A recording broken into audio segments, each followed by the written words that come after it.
Good morning, everyone. I declare open the public hearing of the Standing Committee on Education's inquiry into building Asia capability in Australia through the education system and beyond. I acknowledge the traditional custodians of the land from which we are all meeting today and pay my respects to elders past and present of the Indigenous peoples across Australia. This hearing will be broadcast and the transcript of proceedings will be published on the Parliament's website. I just briefly invite members who have joined so far to introduce themselves. We've got Ms. Roberts on the line. If we have others who can introduce themselves, and then we will address people as they join. Yes, Tracy Roberts, the member for PS in Brian, Sonny WA. And Karina Garland, the member for Chisholm in Melbourne. And Kate Chaney, the member for Curtin in Western Australia. Hi. Many thanks to our West Australians for joining us. Let me begin by inviting representatives of the Australian Academy of the Humanities and the Academy of Social Sciences in Australia to give evidence. For the benefit of Hansard, would you please state your full name and the capacity in which you are appearing before the committee? We might start with the Australian Academy of the Humanities first, just to facilitate sequencing. Okay, I'll head off. I'm Louise Edwards and I'm representing the Australian Academy of Humanities. Inga Davis, Executive Director for the Australian Academy of the Humanities. I'm Joe or Joseph LoBianco, and I'm also from the Australian Academy of the Humanities and the University of Melbourne.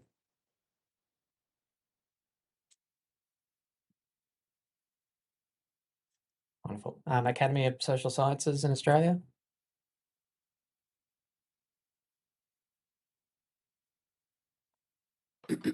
I'm Kate Derian-Smith. I'm the President of the Academy of Social Sciences in Australia. And Catherine McGregor, I'm from the Australian Academy of Social Sciences in Australia as well. Thank you all. Well, this hearing is a legal proceeding of the Parliament and has the same standing as proceedings of the House. The giving of false or misleading evidence is a serious matter and may be regarded as a contempt of Parliament. The evidence given today will be recorded by Hansard and attracts parliamentary privilege. Before we proceed to discussion with committee members, do the organisations appearing before us wish to make an opening statement before we proceed to discussion? If so, I'll give the floor to the Australian Academy of Humanities. Thank you very much, Chair and members of the committee. It's a real honour to appear here today. My name's Louise Edwards. I'm representing the Australian Academy of Humanities and I was a member of the Steering Committee for the Academy's 2023 China Knowledge Capability Report. I'm also Emeritus Professor of Chinese at UNSW, Chair of the Advisory Board for ANU's Centre for China in the World, and an Honorary Professor at the University of Hong Kong, UTS, and Senior Advisor to AsiaLink at Melbourne University. And I'm joined today by my colleague, Emeritus Professor Joseph LoBianco, AM, former President of the Academy of Humanities and the author of Australia's landmark 1987 National Policy on Languages, Australia's first and only comprehensive national language policy. It also set a benchmark internationally. And so my key question here today is it time for LoBianco 2030? Do we need a new national policy on languages? The Academy's Executive Director, Inga Davis, has represented us at the earlier China Capability Roundtable hosted by the National Foundation for Australia-China Relations, and she's here as well. Now, both Joe and I benefited from an Australian education system that valued languages, history and cultural studies and had clear pathways for students to develop advanced linguistic proficiency and cultural knowledge for serious engagement with the wider world. I spent a year in Taiwan, supported by the then new initiative, the Commonwealth Government's National Asian Languages and Studies Scholarship. And that was instrumental in building my Chinese language capacity and enriching my networks into the region. But the story of Australia's capability in Asia and of languages and cultures education more broadly is no longer the success story it once was. Across schools and universities, Asian language enrolments are declining. programs are closing, and the pipeline of teachers and researchers is thinning. Our Academy is working on several initiatives to address these challenges, and we'd be really happy to follow up with evidence today. In schools, immersive bilingual programs can provide effective pathways to sustain language acquisition, but they require long-term investment and strong teacher pipelines. Initiatives such as the Asia Leader Schools are a positive step, but we must learn from current and past successes and failures. And we table a paper on that here today by Professor Lobianco. In universities, languages and area studies must be treated as a national capability, not discretionary offerings vulnerable to short-term enrolment pressures. The Job Ready Graduates package has done significant damage, sending mixed messages to prospective Asia-capable students that the Australian government does not value cultural expertise, even in the face of evidence that these are the very skills needed to address the complex challenges of our time. Most concerning is that there's currently no body actively monitoring the sovereign Asia capabilities developed in Australian universities. Market dynamics that reflect past events are determining the future national training and education trajectory rather than future sovereign interests. Courses in languages and cultures continue to close at an alarming rate, and yet there's no mechanism to track what is being lost or to incentivise change. The Academy advocates for the new Australian Tertiary Education Commission, ATEC, to take a proactive monitoring role and to be appropriately resourced to do so in the nation's strategic interest. Our pre-budget submission includes a proposal that the Commonwealth allocate $20 million over 4 years through ATEC to gather evidence on the gaps in sovereign capability. The Academy has proposed practical tools to strengthen the pipeline across the education spectrum, including a national languages passport, recognising language learning across schools, TAFE, universities and community programs. We table a paper on this as well by Professor Lobianco for the hearing. We also propose Asian Studies Institutes and universities, which would bring together research and teaching in support of national capability objectives and establish and maintain an Asia Capability Observatory, providing system-wide analysis. Rebuilding Australia's Asia capability requires new action and new thinking across the education system and beyond. The foundations established in the 1990s no longer deliver the energy required for the current conditions. Our approach to language and culture education needs to change to suit new times. Nearly 1/4 of Australia's population speaks a language other than English at home, and even more are either or have learned an additional language. Australia is firmly in the Asia Pacific, as our demography and economy makes plain. No longer are we educating to learn about an Asia out there. Rather, we're learning to learn about ourselves, our communities, and our future possibilities as a multilingual Australian society that is in Asia. We need to recognise the need for lifelong learning so that opportunities for language skill development are not only tasked to children and youth. We need to develop plans that link the myriad parts of our education, our language ecosystem, so that our current and growing multilingualism can be seen and celebrated by the broader Australian society, made legible to government and business planners. Linguistic expertise currently operating every day in Australian workplaces is often unremarked and unrecognised, despite its importance for efficiency and productivity. For social cohesion, economic growth and national resilience for the 2030s and beyond, we need to build a new model of linked up, publicly celebrated language and culture education. We can't expect a flailing 1990s model to be fit for the 2030s world. Australia's changed and the world has changed. Thank you. Thank you. The Academy of Social Sciences in Australia, would you like to make an opening statement? Yes, thank you very much, Chair and committee members, for the invitation to appear today and comment on this very, very important inquiry.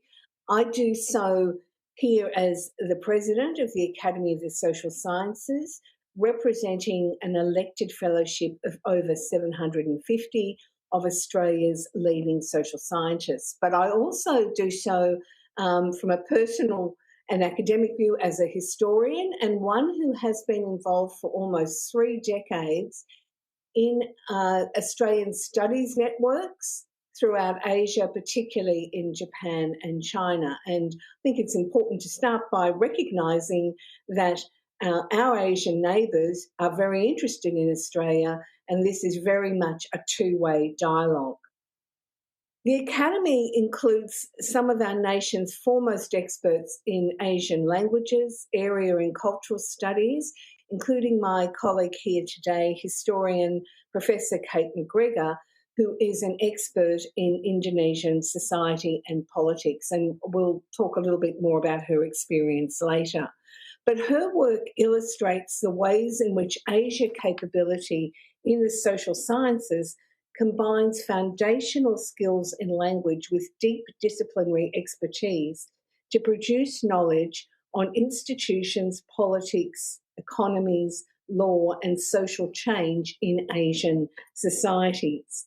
And this knowledge and the capability of Australia to harness that knowledge contributes to Australia's diplomatic, trade, and security missions.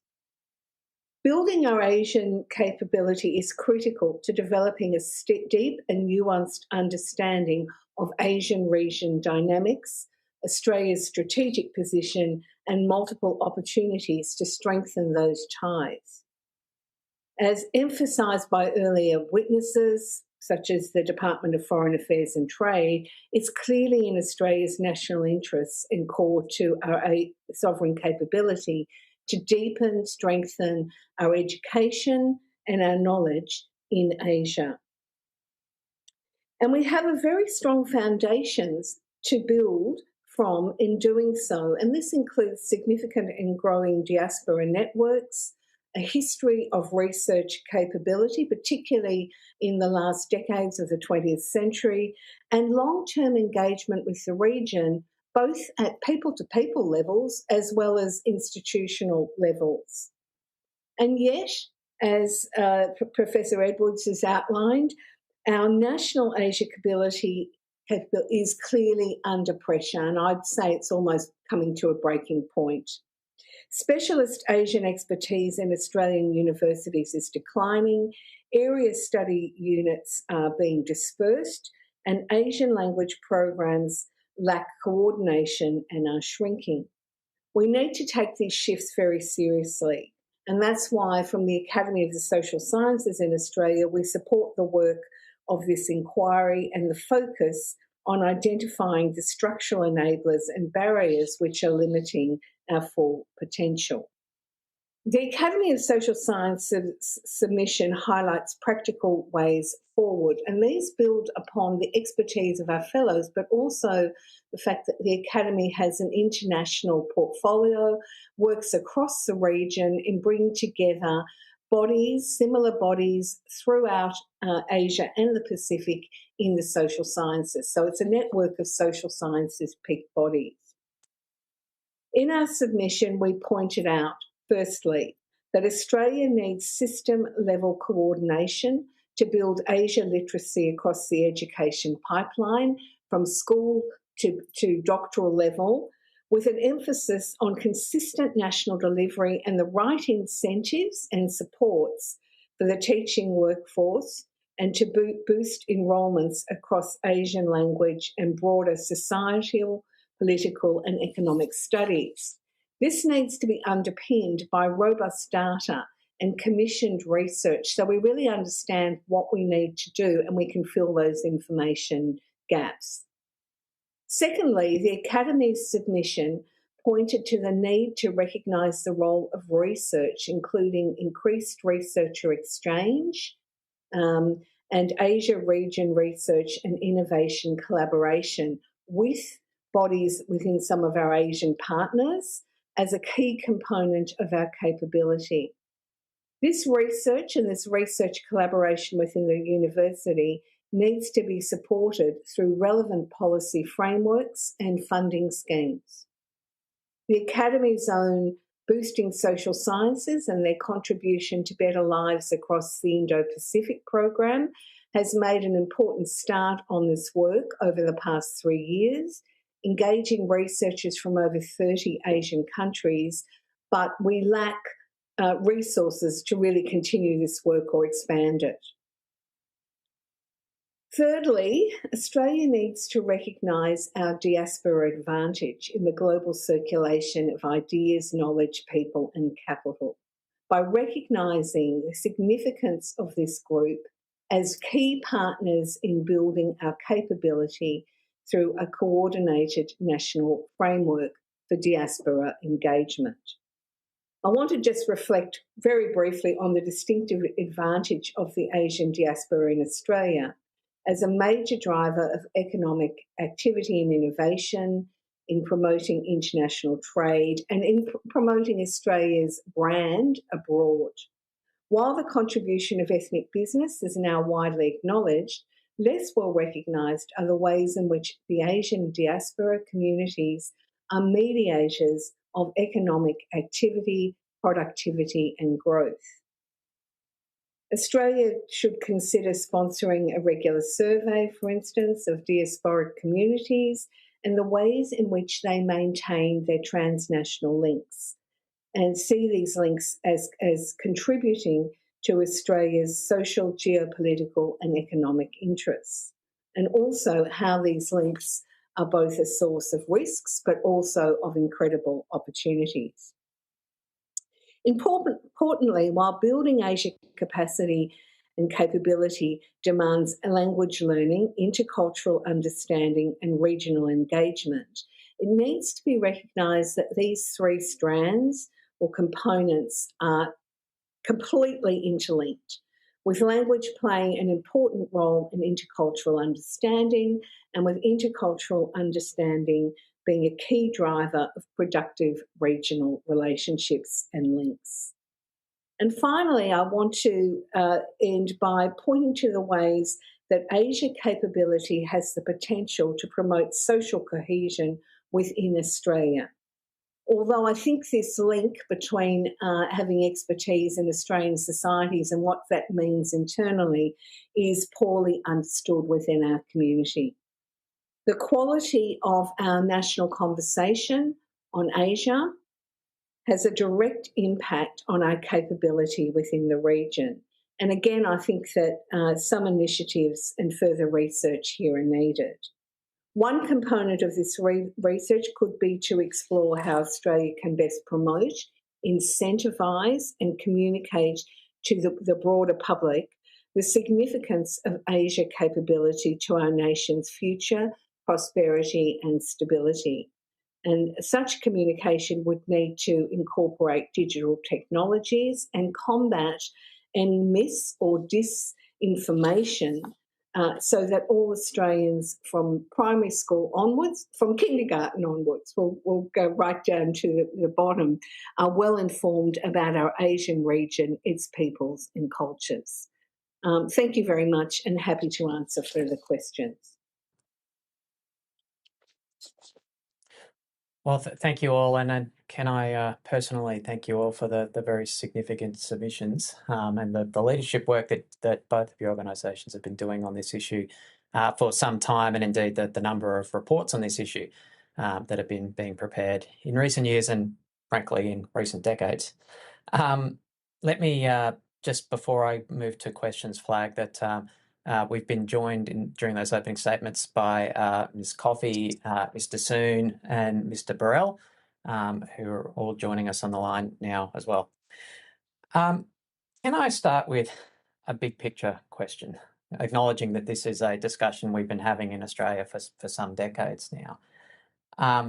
And so that all of your submissions identify that there's been a trend in Australian higher education driven by our demand-driven tertiary education system to favour the mainstreaming of learning about Asia in our universities, favouring a breadth of learning rather than a depth of learning and understanding about our region. And similarly, a system that is dominated by international demand rather than domestic student demand in these spaces. And your submissions highlight that over a number of decades, the way that this system has reshaped course offerings and the framework that students encounter when making choices at universities. Can I just ask a big picture question? 20 years ago, we were world leaders in China studies in particular. It's clear that that is no longer the case now. Where has the evolution of the Australian higher education sector left Australia's sovereign capability today to understand our region and to be effective in it?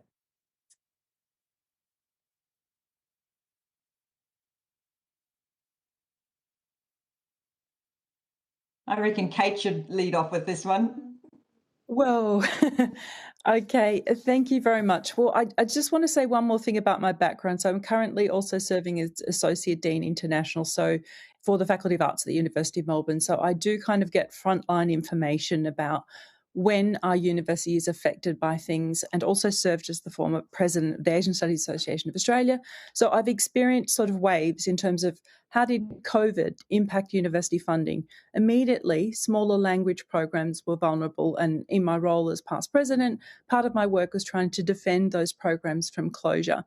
And now again, I must say, with the introduction of caps on universities, which is restricting funding again, with decreased funding and pressures around that, plus signalling to some students, unfortunately, that they weren't as welcome to Australia, unfortunately, I've seen a drop in demand, which again immediately impacts our capacity to offer vulnerable programs. So if I go back to one of the Academy's recommendations again, one of our recommendations was recommendation 3, that we really need to protect the long-term funding for Asian languages and social cultural studies. And I previously noted when I was doing that advocacy work for the association that there used to be part of the university funding agreements that allocated a provision in there that certain languages were deemed nationally strategic languages, and the minister actually had to give approval to close those languages. And I noticed that that clause began to disappear from some university funding agreements. And that seemed to be part of a signalling that perhaps those languages are no longer as important. So I come back to the point that I think Kate and Louise have already raised, that government signalling is incredibly important. But in order to protect universities from that vulnerability, from that knee-jerk reaction, let's close these small programs first because they're small, and they forget the picture that they're strategically important. They're strategically important for us, but also as a sign of respect for our Asian partners and for people in the Asian diaspora. For example, when we visit Indonesia and we can say we teach Indonesian and we have all these experts on Indonesia, that's really something that is treasured by the Indonesian embassy, or, for example, people in the region. But then when we talk about India and we have so little expertise on India, it's almost embarrassing to speak to our Indian partners, but the Australian government's trying to signal towards India, trying to say we want to be engaged, we want to be involved, but we can't say, perhaps there is one university in Australia offering Hindi as a language. So all of these things are interlinked, as you mentioned, Tim, in terms of the capacity of universities, the way in which we're also restricted by our reliance on international fee revenue automatically impacts, unfortunately, our capacity to teach languages which directly impact the students we're trying to attract. So it's all packaged up together. At some universities, we also see changes over time where certain university leaders are more embracing of Asia, which is that really is up to the university leadership as well. But again, government signalling is incredibly important there as well, because it's much easier probably. Can I just pause? Please. There's so much we can go into and so much granular detail. Can I just go up to 50,000 feet? Yep. What are the kinds of knowledge and understanding that Australia needs diplomatically, in an economic sense, in a defence sense? What do we need to understand about Asia in order to be effective there? What are the different kinds of knowledges that a university sector could provide? And I ask this because, our diplomatic corps is one of the smallest in the G20. Our think tank sector is relatively small and often not focused on the region. So the role of our universities as a source of deep knowledge of our region is very important. I want to understand the implications for our sovereign capability, the ability for Australia to understand our region and understand our priorities in our region, and understand the region through our own lens. Where has the structure of the Australian higher education system over the last 20 years left that capability? Big picture. I guess I agree with the suggestion that it's been more dispersed.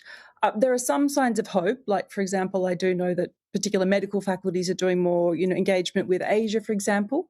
But perhaps there isn't great coordination. And again, there isn't the messaging from every level of university that learning an Asian language and having deep understanding of a country would be a remarkable kind of asset for our country. So I guess it's about how do we get that signalling down to a graduate who's finishing high school and wanting to come into a university degree? How do we signal that from the very beginning? Because ideally students from multiple different degree backgrounds would also have and develop this Asian knowledge in terms of increasing that capacity, I guess, in terms of all of our society as well. So there's a common thread through the submissions that there's no department or entity in Australia that is coordinating and leading the development of these capabilities, prioritising what we need, articulating what that is, leading coordination through the sector in order to deliver it. Can I just start at a high level, which is data collection? It has been an ongoing theme of this inquiry that no one is tracking our sovereign Asia capabilities, whether that is language speakers, programs teaching languages. But I think that the issue is even more acute when you look into the area studies, I suppose, domain, the depth of cultural, historical expertise. And there's one striking statistic that the Academy of Humanities talks about, saying that the only data point on Chinese expertise that is China specific in the data collected by the Commonwealth Education Department is on Chinese medicine. Is that right? Okay, so there's no way of yes, knowing. That is correct. Yeah. There's no way of knowing or tracking China-specific language teaching or area studies teaching at universities. And I know that the Academy of Humanities has done quite extraordinary work in jerry-rigging an understanding of that through direct surveys of universities and collecting that data itself. And it's come to that statistic where I think, correct me if I'm wrong, is that we have averaged, is it 4 honours level students with language from China studies programs per year over the last 10 years, I think. Is that right? Yeah, no more than 5 students graduated with honours in China studies requiring Chinese language between 2017 so that's no more than 5 2021. Australians who are studying Mandarin Chinese, but also studying the cultural, political, economic, the context that language could be useful in understanding the country. Can I ask, given that we've got Kate on the line, do you have any idea what the equivalent of that figure might be for Indonesian studies? For honours level, is that what you're asking? Yeah, for people that have language but are also studying, in something that would be described as Indonesian studies, area studies. So not just studying translation, that's what I'm saying. I'll probably have to take that question on notice. But for example, I've supervised 24 PhD supervisions, but probably, only a very small handful would have come through the Australian education system and had both be studying history, for example, and Indonesian language. In order to do a history thesis in Indonesian history, you have to have language. So it's a very small number, perhaps 3 who out of that 24 who were educated in Australia. Majority would be from overseas coming to study with us. So I can only probably give you that snapshot because I don't teach in an Indonesian language program, but combining those 2 expertise, language and a discipline, is, I agree, increasingly rare, but that's also where you get other sources of deep knowledge to understand how societies have evolved over time, etc. And as you were saying, for South Asian studies, for India, it will be smaller again. Yeah. So that work that the Academy of Humanities has done benchmarking China studies, which frankly it gets around in the media pretty regularly and people are horrified to see it, that's likely to be a high watermark across the different domains of Asia studies in Australia. Is that fair to say, like as far as we know? Yes. South Asia is very dire, isn't it, Louise? I'd say. Yeah. But it's a problem for languages generally too, across the board, not just Asia. Yeah. Can I ask a twofold question in that context? Why is it important to have language studies in addition to those kind of broad area studies in order to understand a country? Why is having that capability important as a sovereign capability for Australia, having a depth of country expertise that's not just a translation capability? So part one of the question. And part two, why is that honours master's level really bottomed out over the last 20 years? And part three, can ATEC do anything about it? What can we do to change that? I see Joe's putting his hand up politely. Do you want to have a go at that, Joe? I know you've got unparalleled expertise in this space. I can only answer a part of it, and that is, what do we want people to have language abilities to talk about? That's the key question.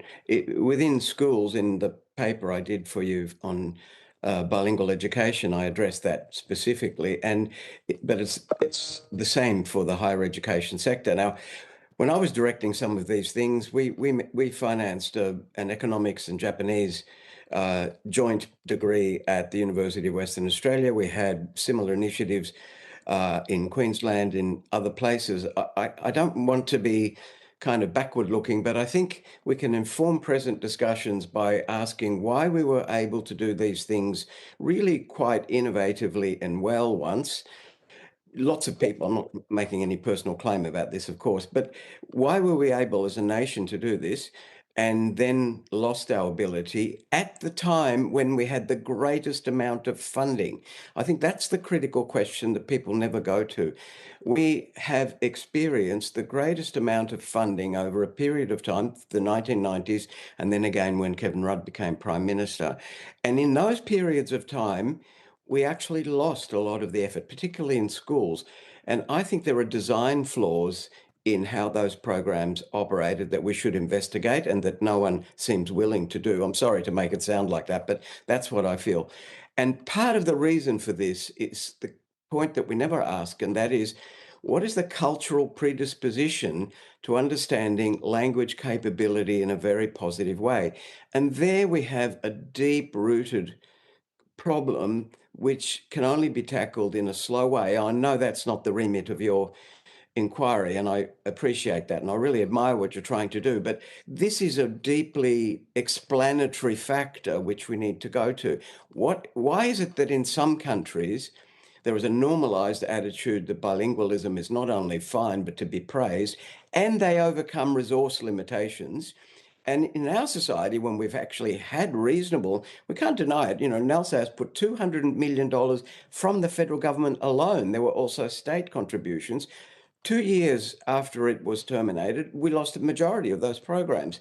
This is structural and even beyond structural to cultural explanations. And I think they are to do with a generalized sense of complacency about English in the world. And when you look at, that's at least part of it. When we look at and I've done an analysis of all the policy documents that have come from that period of time, and mostly what they want to say is, oh, well, most people in Asia don't speak English, as if that helps.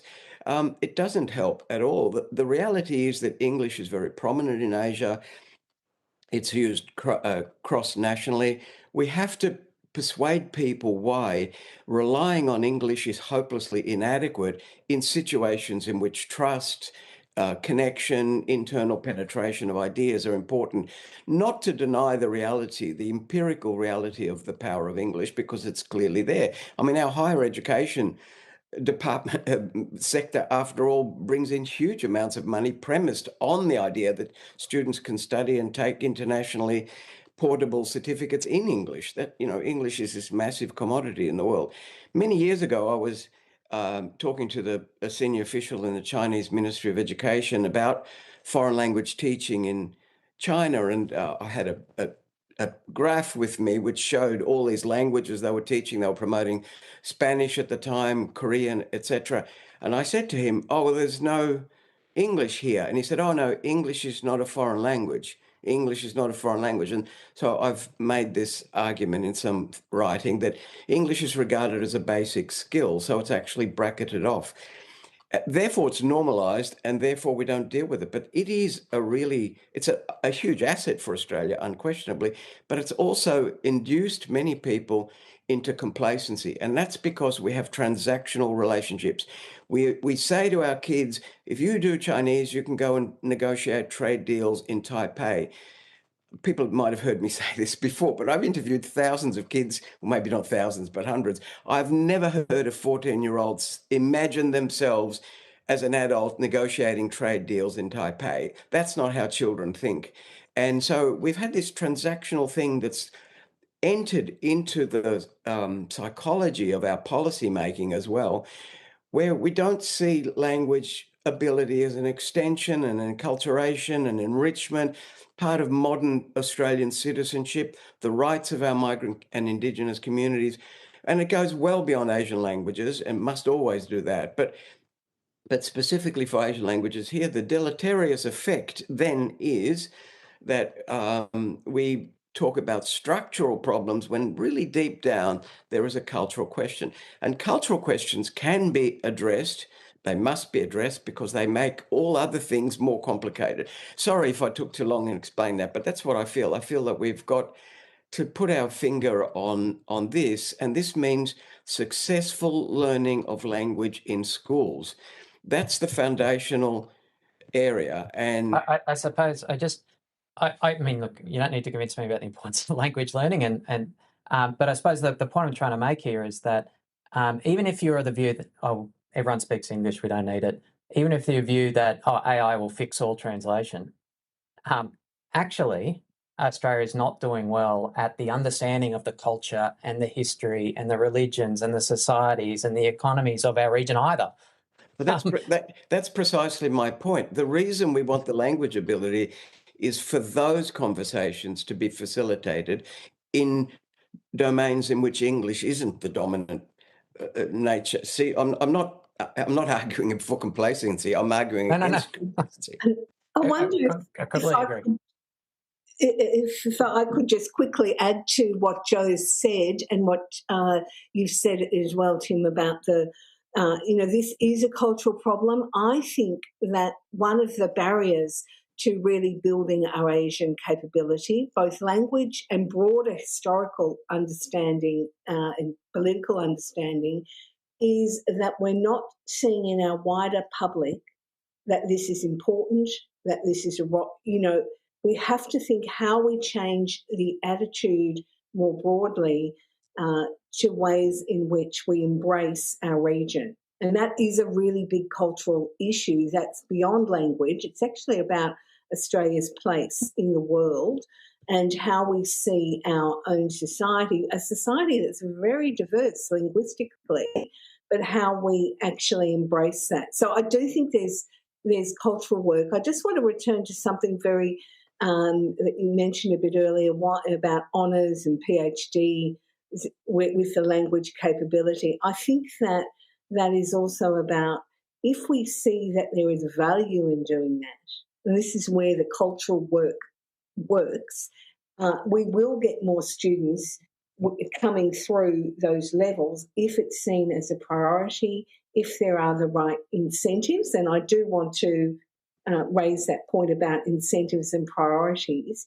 We could see that start to change and move in that way. But at the moment, I think it's really embarrassing for our nation, being in the region, to have so few younger researchers doing that high-level work. Mr. Soon and Mr. Burrell have questions as well, so I might just first give the call to Mr. Burrell and then we'll go to Mr. Soon. Thank you very much. Professor LoBianco, thank you for that. That was really interesting to hear you discuss languages. Could I just test an idea with you? And I'm just really interested in your opinion on it, that generally people have preferred through the 80s and 90s when we have encouraged languages in schools and young people have decided to do a language, that they've preferred a European language merely because it's easier for an English speaker to take on a European language as a second language. And they've found it sort of not only easier, but also closer culturally. And that as we've moved out, say, French, German, Spanish out of schools and moved in things like Indonesian and Mandarin, for example, students have looked at that and said, well, that's really hard. I might not bother with a language at all.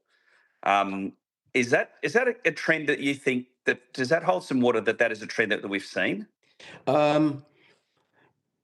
Mostly no, and a little bit yes. And I'll try and explain it like this. It's unquestionably the case that we call them cognate languages, languages that are closer to each other in their grammatical and semantic systems. Of course, it's easier to learn those. The people deny this, but it's, the empirical case on this is unquestionable. The US, at Monterey, in California, by far the biggest database on second language learning shows this, and that languages are ranked. However, if you're not motivated to learn French and you want to learn Chinese, you're not going to do very well in it. So motivation is an important part of it. And with a colleague of mine, former PhD student who's now lecturing at Beijing Foreign Studies, she and I have published a few things on motivation in Chinese language programs. So motivation is really important. But of course, the closer languages, you can make more progress with them more quickly. And Indonesian uses the Latin alphabet, so there's that extra learning hurdle removed. But it's not wrong. It's not correct to say that we've moved French out, and French, which has received no public funding since the early 80s, is second only to Japanese in our offerings across the country. There's enormous interest in Spanish, and Korean is going gangbusters in some places. What explains success and demand for languages is not the economic rationales that have been put into our policies since NALSAS in 1995, in which quite a serious misunderstanding of society and motivation was embedded in that work. And I think we've paid a price for it. But what motivates it is, I don't want to keep quoting my work, but I have interviewed hundreds of kids on this, is success. Kids are motivated when they achieve it. And if they achieve very well in Japanese, they will do very well and they'll want to learn more Japanese. This is the fact that it might take you a bit longer to get to the same proficiency level as it would in Spanish, which is definitely the case, is not really material when the motivation is for Japanese. So I think we have to have a sophisticated conversation about success. And this takes us to a concept a long time ago that was no longer popular, unfortunately, which I tried to introduce, which is apprenticeship learning, that kids need to learn how to learn languages. And how you learn to learn languages is through success. And in the earliest years, I'm very pleased and proud of the Victorian Early Childhood Education Scheme. We've got quite a lot of kindergartens and early childhood systems. In lots of languages, kids do really well. The one because I've worked a lot in Myanmar, I work very closely with the Burmese diaspora in Australia, and I promote Chin Hakka Burmese and other languages here. In those programs, these kids do really, really well in these languages, some of which are actually illegal back home to be taught. So I think our multicultural complexity teaches us the lesson that motivation is critical, connection to family and culture is essential. Localized decision-making is indispensable. I'm sorry, I don't want to offend anyone with this, but Canberra is never going to solve these problems. They need to be organically and ecologically emerging from discussions at school levels and in community levels. When we follow them, we see amazing successes. Layla North Primary School in Melbourne has for 45 years kept a program in Greek and Macedonian in the same school going, even during the great conflict between those two political interests. That's what our multicultural discourse makes possible. And so I think it's definitely the case that an apprenticeship language should be chosen on the basis of learnability, the likelihood of kids to make progress with it. And that depends on staffing replenishment, on the quality of the design. And then these things flow through to university. One of the things that we find when we track students who might do a different language from the one they did in school at university is that they often feel confident that they've done well enough to do this. Now, the head of Korean at Melbourne is a good old friend of mine, and who's actually Italian, and he's been able to energize the interest in that language through particular kinds of understanding of the students, what their likely interests are. This is really amazing. You should go and see this program. So one of the things that I say in response to you is that European languages have, and community languages, have and must have an enduring importance in our system, because many students are not motivated to do other languages, or their interests are not to go on and do honours in history. Here we're talking about tiny peaks. You could triple the number of students who did French at year 12 and still not take away space for growth in Asian languages. So the idea that there should be some competition is just destructive and unhelpful. I know you're not implying that, but I just wanted to make that point. We have to do better in the attitude and disposition to seeing it as a natural extension of being an Australian citizen today, that you will speak 1, 2, or more languages. Yeah, thank you, Professor LoBianco. Just to confirm, I suppose the context of my question was in relation to traditionally an anglicised population, which is no longer the case and changing. So that will foster Asian languages. But also, if Chair, I think one of the most critical things that Professor LoBianco just said then was the art of how to learn languages in anticipation of then learning the language. So I think that was a key point that I think we should emphasise in whatever report we write.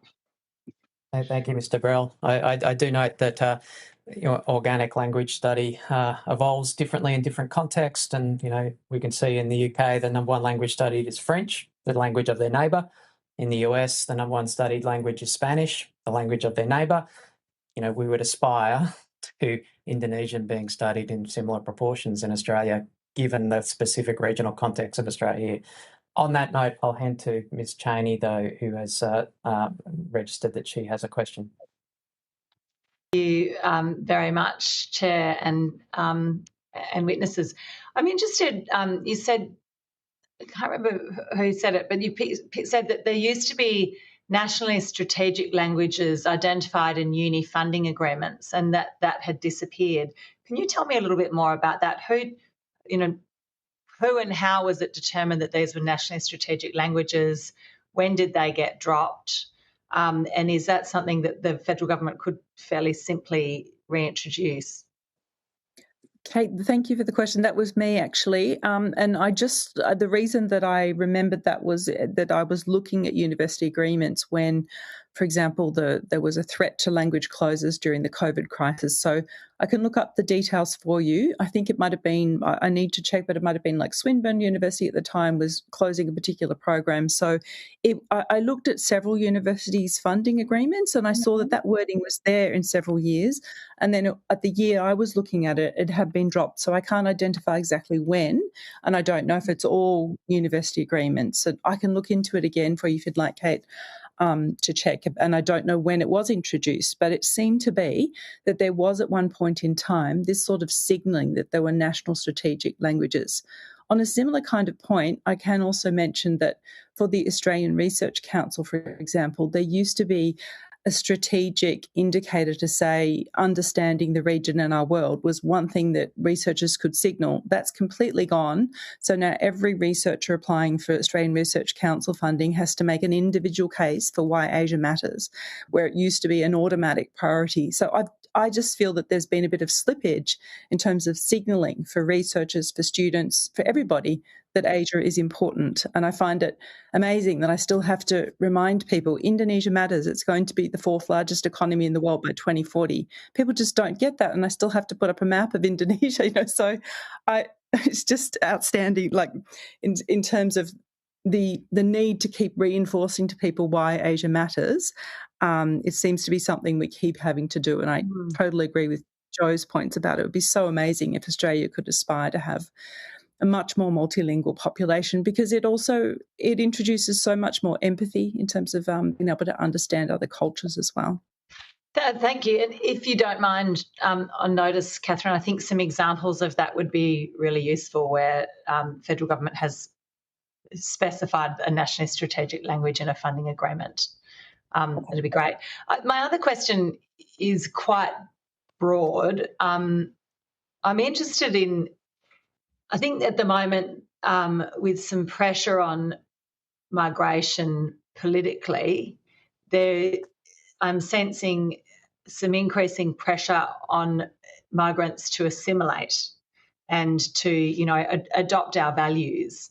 And so I'm really interested in your thoughts on the impact, both positive and negative, of diaspora retention of culture and connections on Australian prosperity, cohesion, security. In this, the thing I meant, if we have this approach to migration, which is migration's only okay if people are going to come here and live by our values, what impact does that have on our capacity to operate in the region? I don't know who that's for. That's just throwing it out there. I would be, thank you for that question very much, because I think this is a really important question and it's about the cultural work. I don't think we need to see these things as mutually exclusive. Mm. We need to see that our communities that have come from elsewhere, some very recently, can both embrace Australian values, Australian democracy and systems, but also keeping those links back to their country and community of origin. And we have to remember too that really quite significant numbers of people who come here as migrants are leaving behind less desirable cultures and societies. Some of them are coming for reasons that are political and social as well. So I don't think we should see them as mutually exclusive. There is some data, and Joe may and others may know more about this, that diasporic communities, some of the second generation, are losing some of their language competency. Whether that's an issue or not, I think something that we need to consider. But I actually think we need to find a way of saying you can embrace Australian values wherever you come from and be active citizens within Australia, but that also means that you can remain connected to your community. And maybe this is really a much broader question about civics education, and a question too around how we value where we are as Australia, sitting geographically within Asia. Just jump in. We have 5 minutes to go, so I don't think we can afford a tangent of that breadth. Other than to say that we have heard plenty of evidence about the half-life of language retention through generations in diaspora in Australia, and that by the third generation there is basically no language capability left, which belies the idea that diaspora in itself is an answer to all Asia capability issues, and that diaspora is as diverse as any other group in Australian society in terms of their experiences, their capabilities, their formal learning. On that note, we've got 5 minutes left, so Mr. Soon has been very patient for his question. I hope you're still there. Yeah, I'm here. Yeah, can you hear me? Yes, we can hear you. All good, mate. Proceed. Brilliant. So, look, I have 2 questions, but I'll make them nice and quick. So, my first one is to Professor Darian Smith. You referred to, in your remarks, one of the enablers potentially of Asia capability, including language, is the diaspora communities that we have here in Australia. It would be good to hear a little bit more about how you see that being mobilised in a scalable and effective way across the country to support what we've been talking about. And then the second question I had is to Professor Lobianco, which was to build on your question about interest, but linking it specifically to overall academic outcomes, where, again, informally, one of the things that we've heard is students, both in secondary school and at university, are concerned about the impacts of studying the language on their overall leaving school ATAR or subsequently their WEM or GPA at the end of finishing university. It'd be good to hear about any thoughts about how we might be able to mitigate some of those concerns that are out there in student cohorts. Look, thanks very much. I'll be very brief. I think that our diasporic communities from Asia, we need to understand more how we can engage with them and have a coordinated national strategy. So this was one of the areas where I think we need more research and more understanding, which I know isn't a very satisfactory answer, but we do need to really understand what they can do in terms of building our Asian capability and networks, and just really understand too about transnational business with our diaspora. How does that work? What does that mean economically and so on? So we need more information. Very quickly, thank you for the question. It's a great question. You've put your finger on a really important issue that we've debated for many years, and there've been some solutions like, bonus points for retention of language study through Year 12, which we started at Melbourne about 30 years ago and has been weakened quite a lot in recent times. But on its own, that can help. But you're absolutely right that students at Year 10 tend to make a calculation about the likely impact that their scores in their whatever equivalent next 2 years will be in the different states will have on their entry, their ATAR or other post-school thing. And some misinformed and many sometimes given poor advice from school leaders make choices which, well, it's not up to me to judge their choices, except that I think they're unfortunate choices of abandoning languages, which in several cases that I've actually written about, students who were doing really quite well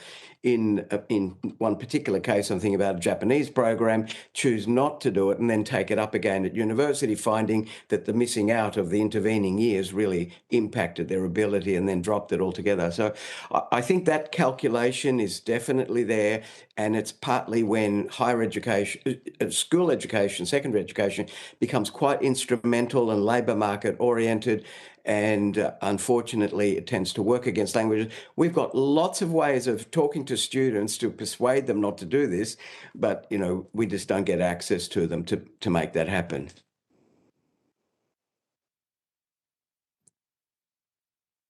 Well, many thanks. We could literally go on for twice as long in this discussion, but our next witnesses are here for the 12:30 session. Can I flag that we will seek to incorporate the additional documents that you shared with us at the beginning of this hearing? The committee will meet and discuss. I think we'll aim to incorporate them as supplementary submissions. I'm sure also that, certainly I have many further questions on notice. I'm sure other members will as well, so we will send them through to you. But thank you all for your attendance here today. You'll be sent a copy of the transcript of your evidence and will have an opportunity to request corrections to any transcription errors. Please send your responses to any questions taken on notice during this hearing to the Secretariat by close of business Wednesday, 1st of April 2026. Thank you all for your attendance. Thank you and good luck. Thank you. Bye. Thank you.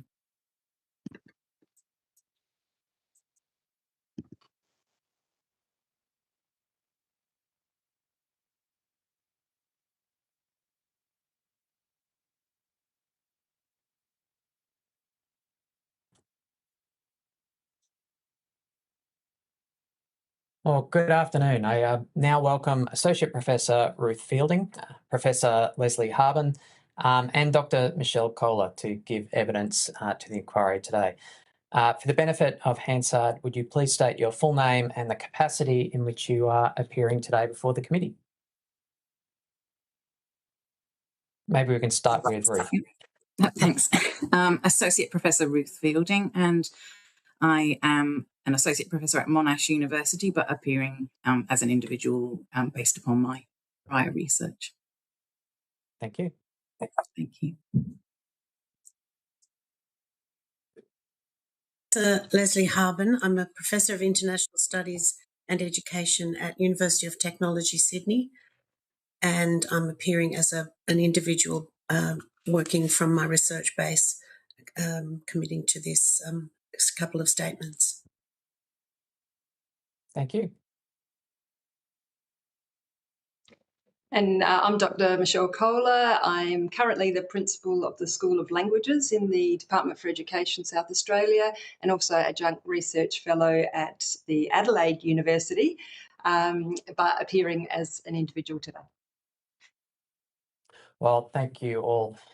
This hearing is a legal proceeding of the Parliament, and it has the same standing as proceedings of the House. The giving of false or misleading evidence is a serious matter and may be regarded as a contempt of Parliament. The evidence given today will be recorded by Hansard and attracts parliamentary privilege. Do you wish to make a brief opening statement before we proceed to discussion? I'm happy to wait for questions. Please. I saw Leslie nodding. Yes. Okay, do you want to? I'd like to as well. Okay, so maybe Leslie and then Michelle with opening statements, then we'll proceed to discussions. Thank you. It's my firm belief that Australia can and should further commit to building Asia capability through the education system and beyond. I make these reflections from a set of my own educational experiences in Australia as a student, as a teacher, during a period of over 50 years. I learned Indonesian in high school, at university, and graduated as a secondary school teacher of Indonesian. I participated in-country summer Indonesian language school one summer as part of that degree. I've taught at primary, secondary and tertiary level in the NT, Queensland, and in language teacher education in Tasmania and New South Wales. My perceptions about the positive benefits of Australians building an Asian literacy and capability come from the essence of what appeared in my own personal and professional story. Concrete experiences in learning in the early years of schooling, and in-country experiences, as well as ensuring accomplished teaching and teacher preparation, is all part of the scene for me. I've been involved in good practice models in this area. Ruth and I have looked over a period of more than 10 years at a bilingual model of education in Australia, and we've seen that this has kicked off an Asia capability in the 4 primary schools that we followed for over 10 years. Preparing teachers to teach their content in an Asian language is also possible in teacher preparation. Teacher education is where that major solution could be realised. Incentives for pre-service teachers to use their existing competencies in an Asian language and to train with bilingual teaching methods to implement the school curriculum. This would ensure teacher educators ready for this challenge, and it needs to be incremental. And finally, the value of an in-country experience. In a recent piece of research, I asked some Australian and Indonesian teachers about the 25 years that had passed since their in-country experience.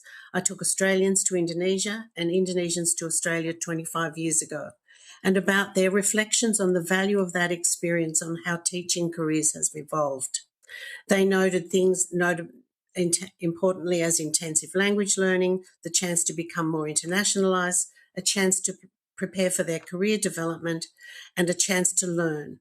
But what we found in the nuances of their reflections was the chance to develop a cultural appreciation, and I could provide that paper which explores that notion.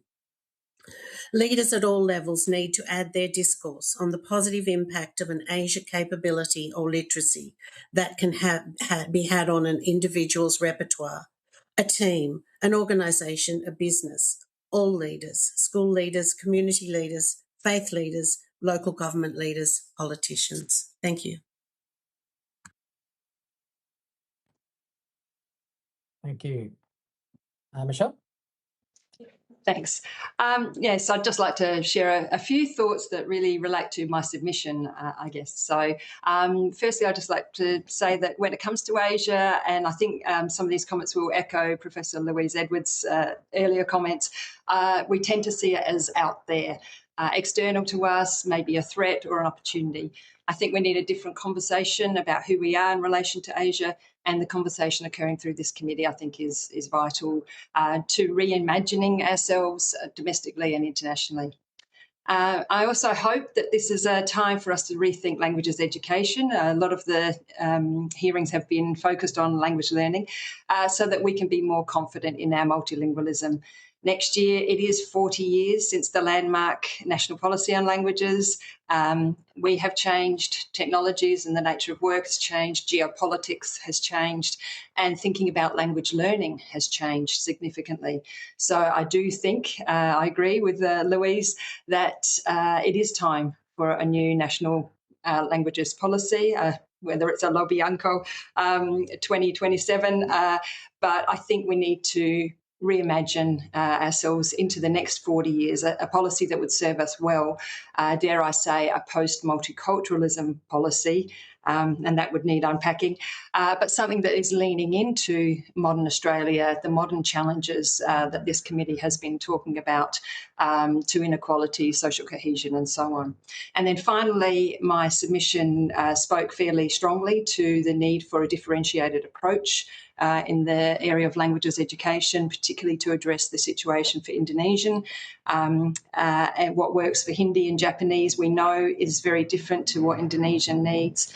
And I know this committee has been exploring the question of impact. Do we go broad for all, or do we go deep for a few?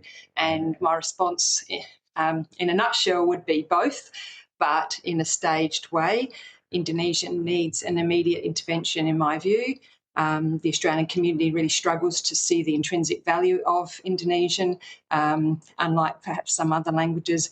And I think it's upon us to illuminate that value, and the notion of a lighthouse approach that I referred to in my submission and have done a bit of development work on, I think would help us do precisely that. And then we could focus, move away from the sort of the life support or the need to see some regrowth. And once there is regrowth, then turn our attention to scale. So that's all I wanted to say at this point. Thanks.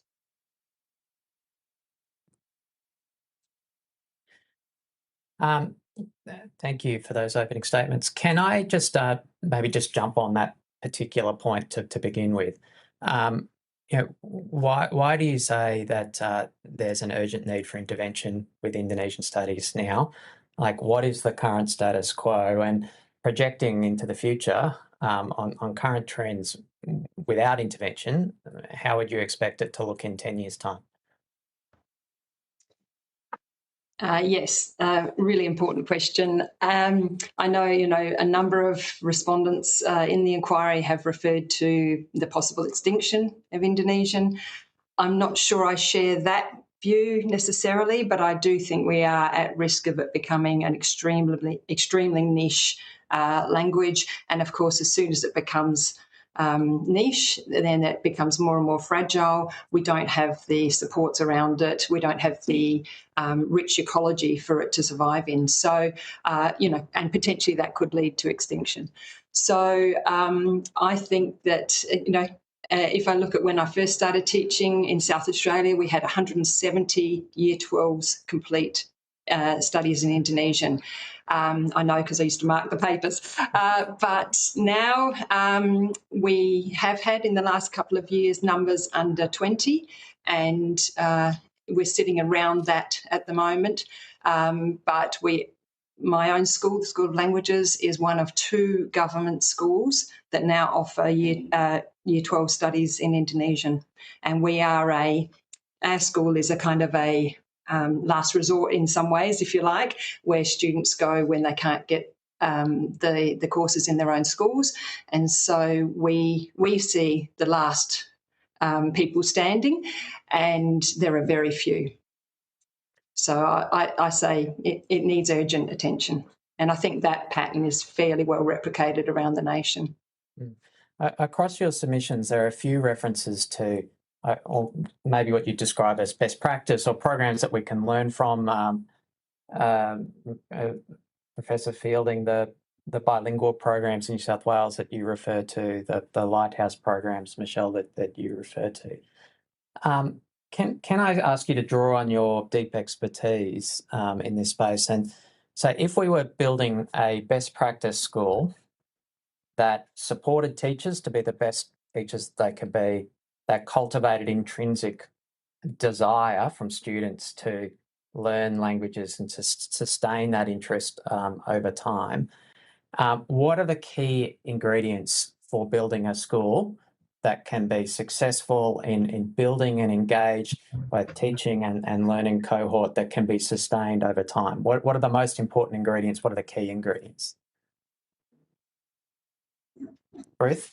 Yeah, I don't want to dive in over other people. Yeah, absolutely. There's a few really key factors. I think commitment from the leadership in that school to fostering and creating an environment that embraces the language and culture in all aspects of school life is absolutely essential.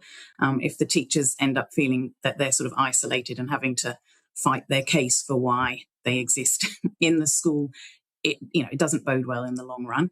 I would say from our research in the bilingual schools in New South Wales that that model of starting young, whilst children don't have a fixed idea of what schooling looks like, and therefore a bilingual mode of education is embraced by them with enthusiasm, and they sort of just see that is how school operates, and don't while they're still young start to develop a level of comfort in the language and in learning through the language. I also think that bilingual model answers one of the key questions of how do we fit more hours for language learning into the curriculum, which is busy, and either a CLIL, content and language integrated learning model, or a sort of partial immersion type of model answers that call really strongly of teaching another curriculum area and the language at the same time. And our research that sort of looked at the NAPLAN results and other results of students showed that wasn't, time taken away from other curriculum areas or an issue for English learning for students who spoke another language at home, even if the school program was in a third or fourth language for them. So but I think specifics and just let the committee know what their findings were for the NAPLAN results for kids in the bilingual program. So we sort of somewhat hesitantly to start with, because we didn't know what we would find, had a look at the NAPLAN results for students who had been enrolled in the 4 bilingual programs in New South Wales. So they had been enrolled from year 1 onwards, and we looked at their NAPLAN results in years 3 and year 5. And we gathered the data from 2012 to 2016 and got some help from some statisticians to kind of run the numbers for us to show whether or not there was a statistically significant difference. And we found that the beauty, I suppose, of the larger schools was we were able to separate the students who were in the bilingual stream and the students who were in the regular class. So there were 2 streams of students going through the primary school for 3 of the 4 schools, and compare their NAPLAN results. And we saw that the bilingual streams outperformed basically the standard classroom performance in the same school, so that we could counter for socioeconomic differences. It was the same cohort of students being compared with the bilingual program and without it. And sort of internationally, you might expect a bit of a drop-off or an initial lull. So the year 3 data, you might expect that, students aren't doing as well until year 5. But then the statistical significance was shown in the year 5 data, that these students who had been in the program for 5 or 6 years, if they had been in prep or kindergarten, then the whole way through that hadn't dropped off. Their achievement in English was outperforming the other students. And we also showed that in one school where the gifted and talented students were taken out of the bilingual program, and that was kind of run in opposition to the bilingual program, and still the bilingual students outperformed, not to such a high level, but it was kind of a, still noticeable trend and noticeable uptick. Positive effect on that. So we've got and key ingredients are school leadership, supporting teachers. What are the other key ingredients? I guess ongoing commitment to the funding of that program. So what we saw with the rollout of the bilingual programs was that over time there was sort of a, perhaps not a recollection of what had been committed to down the track. And so it worked well in schools where the staffing had been very creatively and cleverly managed by the principals in the schools, where they had written language requirements into other job adverts that weren't necessarily attached to the bilingual program, but so they were building up a cohort of staff.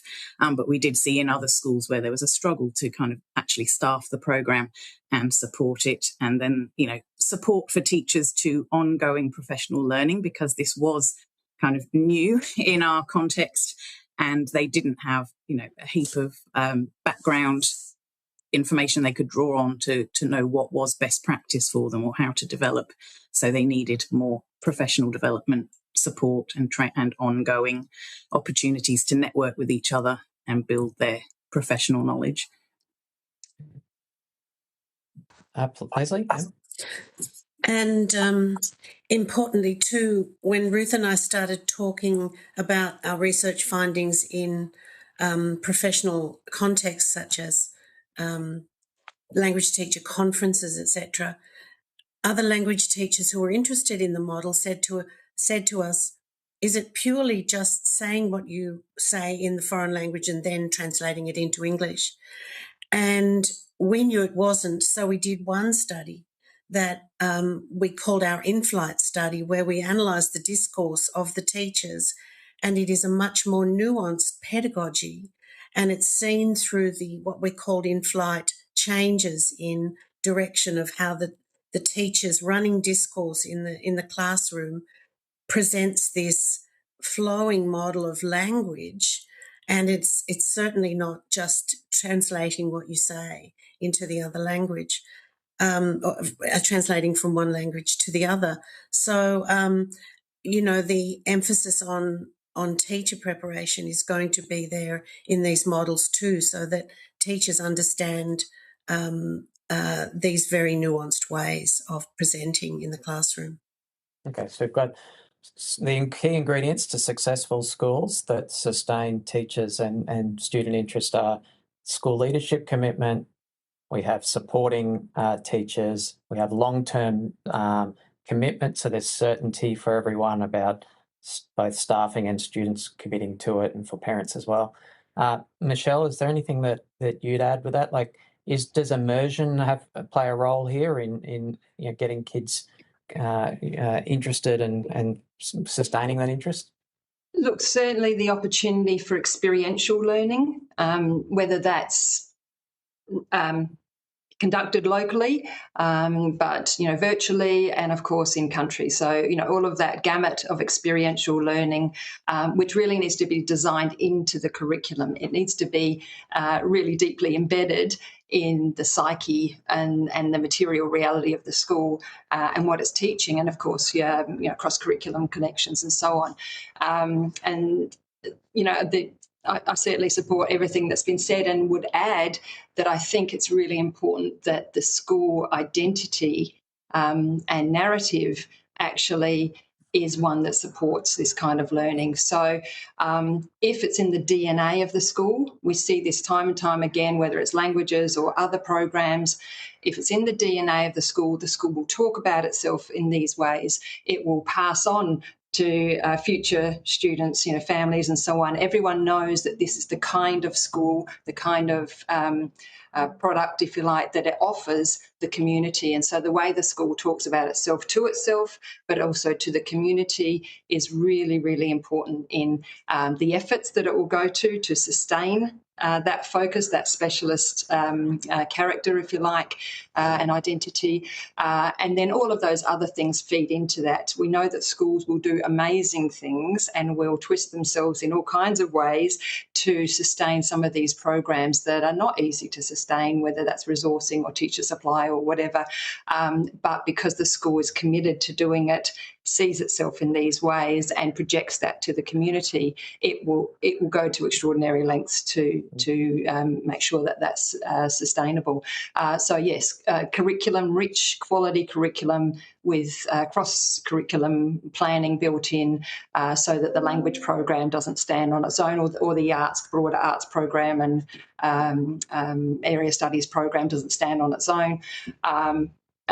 Across the curriculum, but also that piece around identity. And so reading your submissions, the things that hinder successful and sustained programs are uncertainty as to the continuing offering of the programs, marginalising and not supporting teachers. So teachers that sort of teach in those non-instruction time windows, that teach multiple classrooms for very short amounts of time, so shallow, infrequent, uncertain models of teaching, models where there's a lot of turnover of staff and changing of languages. Are there any I'm missing there? And curriculum that's not engaging. Are there any that I'm missing there as negatives?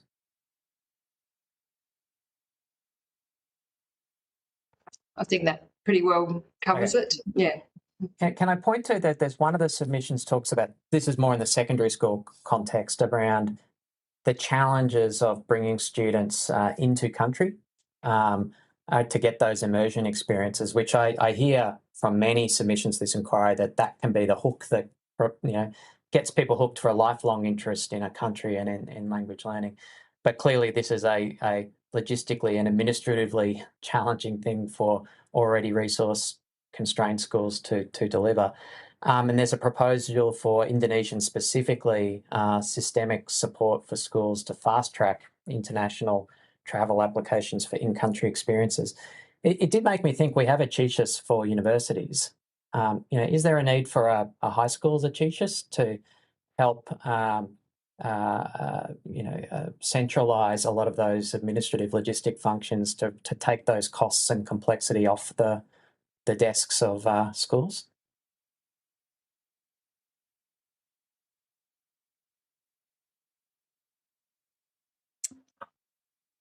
Good question. And taking responsibility for a group of high school age students when they're not yet adults is such a specific thing for a teacher to be accompanying that group. I don't know. It's a real challenge, and the parent voice in this is going to be essential. I guess it could work. What do you think, Michelle? Liam and I have had conversations about this in the past, and I think, obviously not the exact model of a CHISHIS as it is for young adults, but something more tailored could work, I think, in a as a coordination body nationally.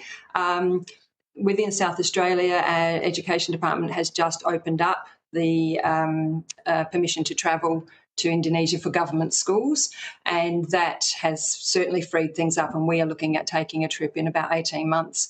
But I do think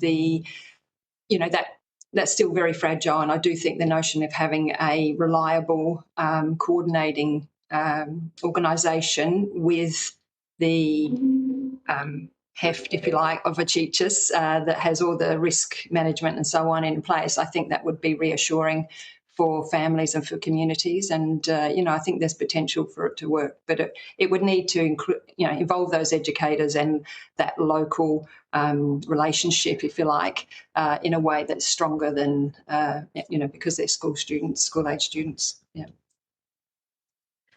Anything else? Oh, sorry, please. Absolutely, the in-country study is extremely important, but I think we also I think it's also important to emphasise that intercultural understanding isn't only developed out there somewhere else, and that we can build into learning experiences for students that being intercultural and interculturally understanding can happen in their everyday lives and within their own schools. So I think it's important to sort of note that, interacting with other cultures isn't just something that happens in a foreign space, and to kind of try and develop the change of mindset that is, that I am engaging interculturally every day of my life as a student. So, to balance out that, yes, some of that learning will happen in country study, but that we can also look at shaping what learning goes on every day in the classroom to embed cultural experience in that learning. I can assure you, in an electorate like mine, we are never in any doubt of that. Can I ask you, Associate Professor Fielding, you talk about, this is my last question, I'll hand over to Mr. Soon after this, about home language and building on this and the loss of that.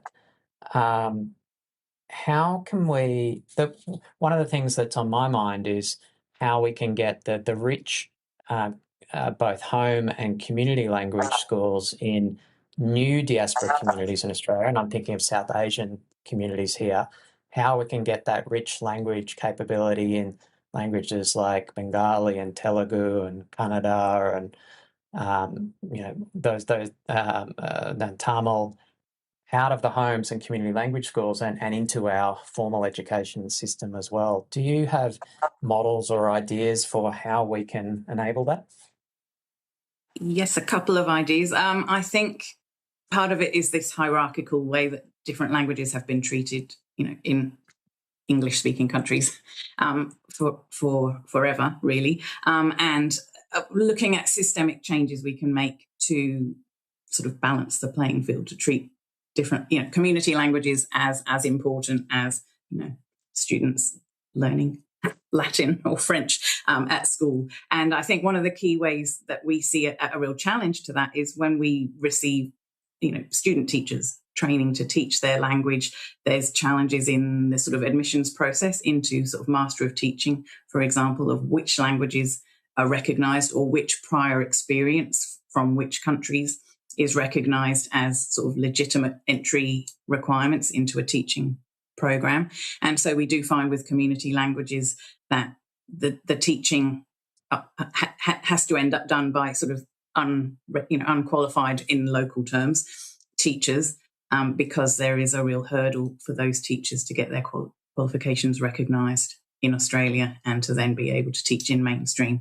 And then I think it would be, a balancing then of preparing teachers so we could then introduce programs within schools for those same languages. But, at the moment we sort of face an issue of we can't recognise the qualifications of those teachers yet.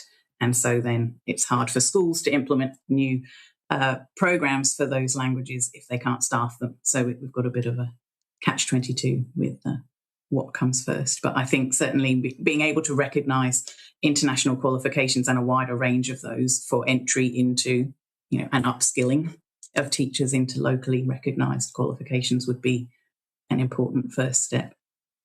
Thank you. Mr. Soon? Thank you, Chair, and thank you to all for your thoughts so far. I've got two questions.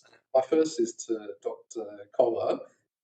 You were talking, giving us a great outline of some of the successful ingredients of how individual kind of school becomes quite language focused and building that capability. One of the things that resonated with me in your description was how similar it is for school music programs, science competition programs, and requiring individual teachers to buy in and subsequently creating that culture. My question is then your thoughts about how that can be scaled more broadly across a system, because, look, I think much of the discussion we're talking about is how can we boost the system-wide ability, but obviously it has to start somewhere. So it'd be great to get your thoughts on how that model at an individual school level, that successful model, can be scaled. Then my second question is to Professor Harvin. Given your experience working with professionals in countries throughout kind of Southeast Asia, where multilingualism is quite a common attribute, it'd be good to hear from you about some of your engagement with these other systems and countries and professionals, about how they have gone about historically promoting that in the education system and their workforce, as well for anything that we might be able to learn here in the Australian context.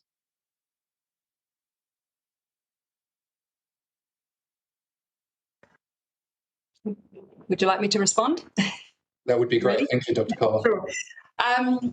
Yes, it's a tricky question. How do you get scale across the system, particularly at a time where there's very much a paradigm of local school decision making and autonomous leadership and so on. So I would think, again, there's some key ingredients to that.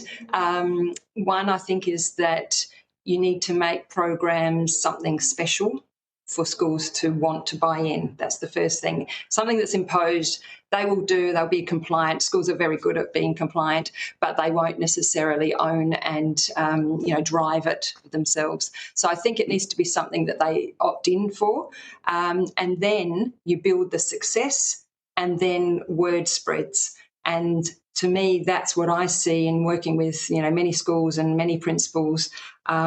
I see that it's really the networks of principals that actually start to make things happen at a wider level, because they'll say, oh, is that what you're doing? Oh, how do I get some of that? And so the network of principals is crucial to scaling up, because once principals drive it, the system will respond.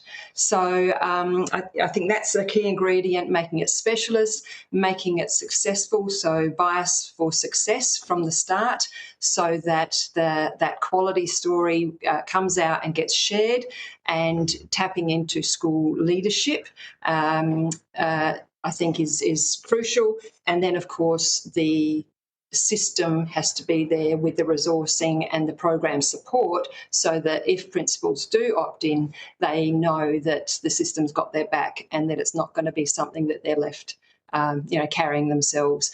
So that the resourcing has to be there from a systemic point of view as well. Thank you, Dr. Kohler. Thank you for your question.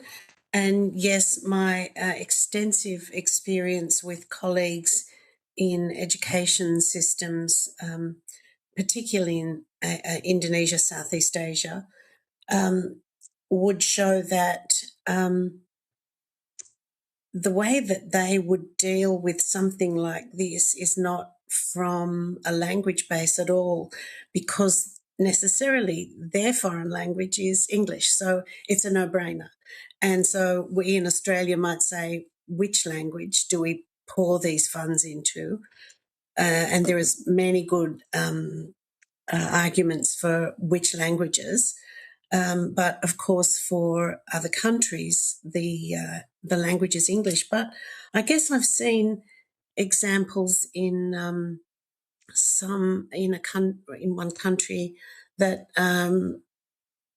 tried to deliver its STEM subjects in English, and it wasn't successful, and the teachers felt lost and thrown in the deep end, and some major problems called the whole project to be called off, and so on. So I can't think of an example where an adoption of something major has gone well. I can think of, the ways we've done things in Australia have been variously successful, but it's what you mentioned there with Michelle. It's the upscaling and the incremental growth of the projects, I think, is really the key there as well.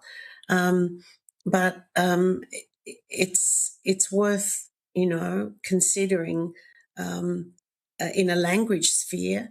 The United States has world languages. They call them world languages, and so it's a process of it has English, but what world languages should be spoken, and many world languages are taught through the United States schools. Same in Britain, many languages, and New Zealand, of course, has the same kinds of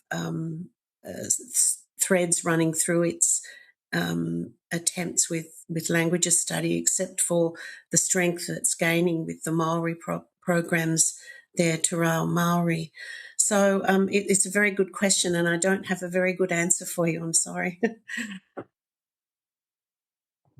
Thank you, Professor. Look, it was one of those ones where had they had a simple answer for us, we probably would have adopted it straight away already. Indeed. Thank you, Mr. Sain.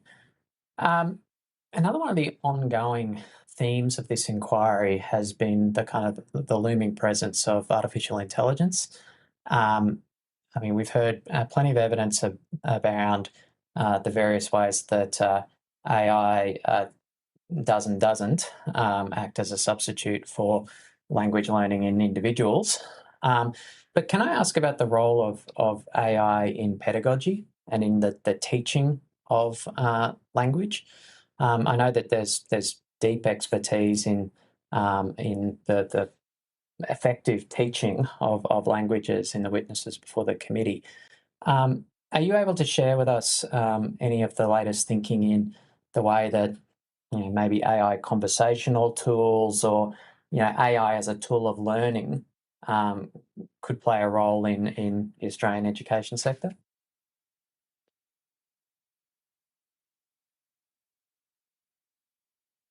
Sort of anecdotal examples of things I've sort of heard recently rather than my own experience. But I think, obviously with caution, and everyone knows that, we see, I have heard of some current sort of year 11, 12 students using AI tools really responsibly to kind of check their work, to kind of use it as a, verification tool for, that they've already constructed some language themselves. They want to kind of just have, a pair of eyes without a person there to kind of verify. And I think that has been a sensible sort of approach. And what I see with our pre-service teachers is also, I think, a sensible caution that perhaps AI can be useful in sort of, perhaps generating a series of questions that may or may not be sort of usable for a particular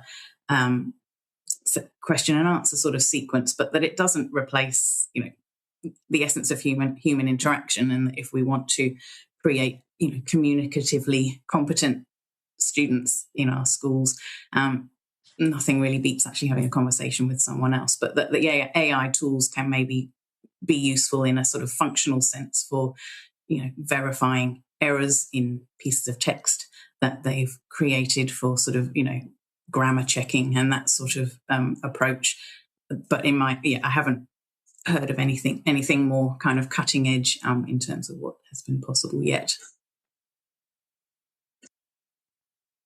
Yeah, I'd support that, Ruth. And really, to me, AI becomes another kind of interlocutor.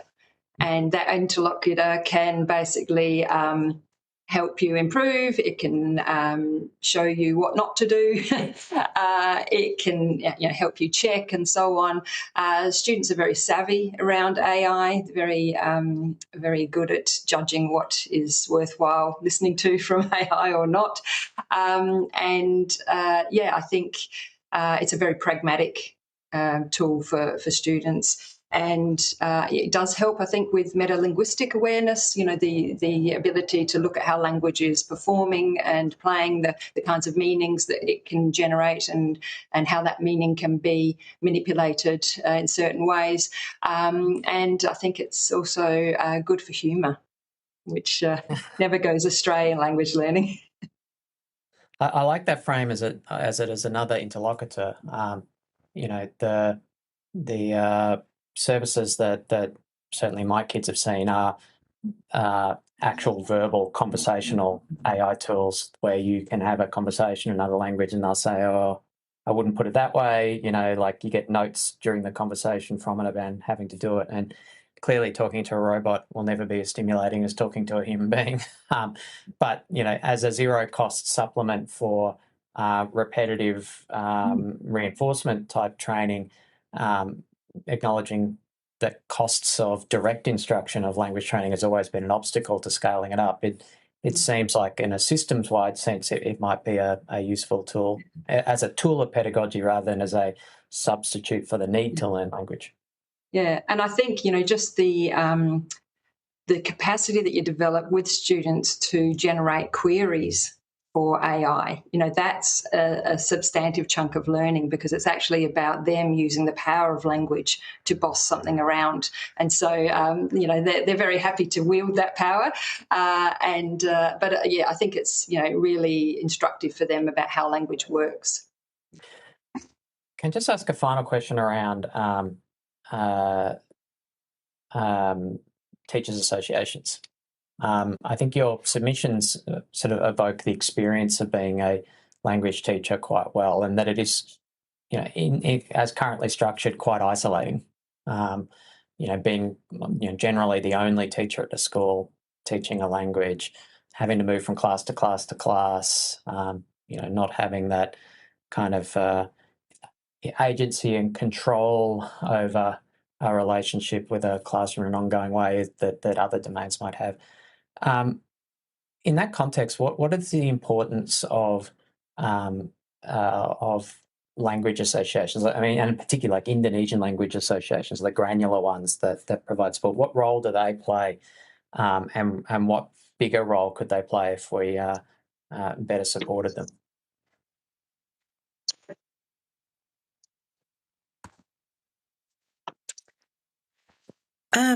Thank you. Look, language associations, language teacher associations are highly sought after saviours for many a teacher who have to prepare this by then, and wondering whether there's any colleagues out there with resources they can share. And I think social media has proved, especially for Indonesian teachers in Australia recently, that there is a very generous approach to sharing thoughts, ideas, resources. They specifically for the languages could become more productive and more useful should they have a funded role in the work that teacher education, teacher preparation courses do. You know, if there was some kind of role for them formally, but you know, they've grown from the bottom up in many situations. The professional association itself, the Australian Federation of Modern Language Teachers Associations, and its state and territory groups are the essential voice for language teachers to have a voice in a wider context than they could be visible and audible in the public arena than purely being the Indonesian Teachers Association. So, you know, many teachers say, I've got time for the local association, but not time for the state or the Commonwealth, the state or national association. It's, you know, teachers are stressed for time and so on. It has got a role, and it could have a greater role. And I think many associations in that way for the different languages would be delighted to be put to task and use some funds. Michelle? Yeah, look, I think the ecology of associations is really important for people starting out in the profession. The local language-specific association plays a vital role, I think, in whether they remain in the profession or not. So I think there's a, you know, incredible influence there, just in that survival period, but also with curriculum pedagogy and that network, that sense of belonging to the profession. The state umbrella associations and the national body have always been much more in the advocacy space, in the political space, if you like. And so, you know, local language specific for curriculum pedagogy belonging, national, or state and national, much more around advocacy for the profession as a whole, and, you know, political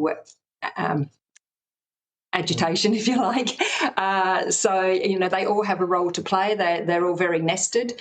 But I think, you know, for my money at the moment, for Indonesia in particular, the investment would have to be at the local level. Our association has nearly folded multiple times over the last few years here. It is hanging on by a thread.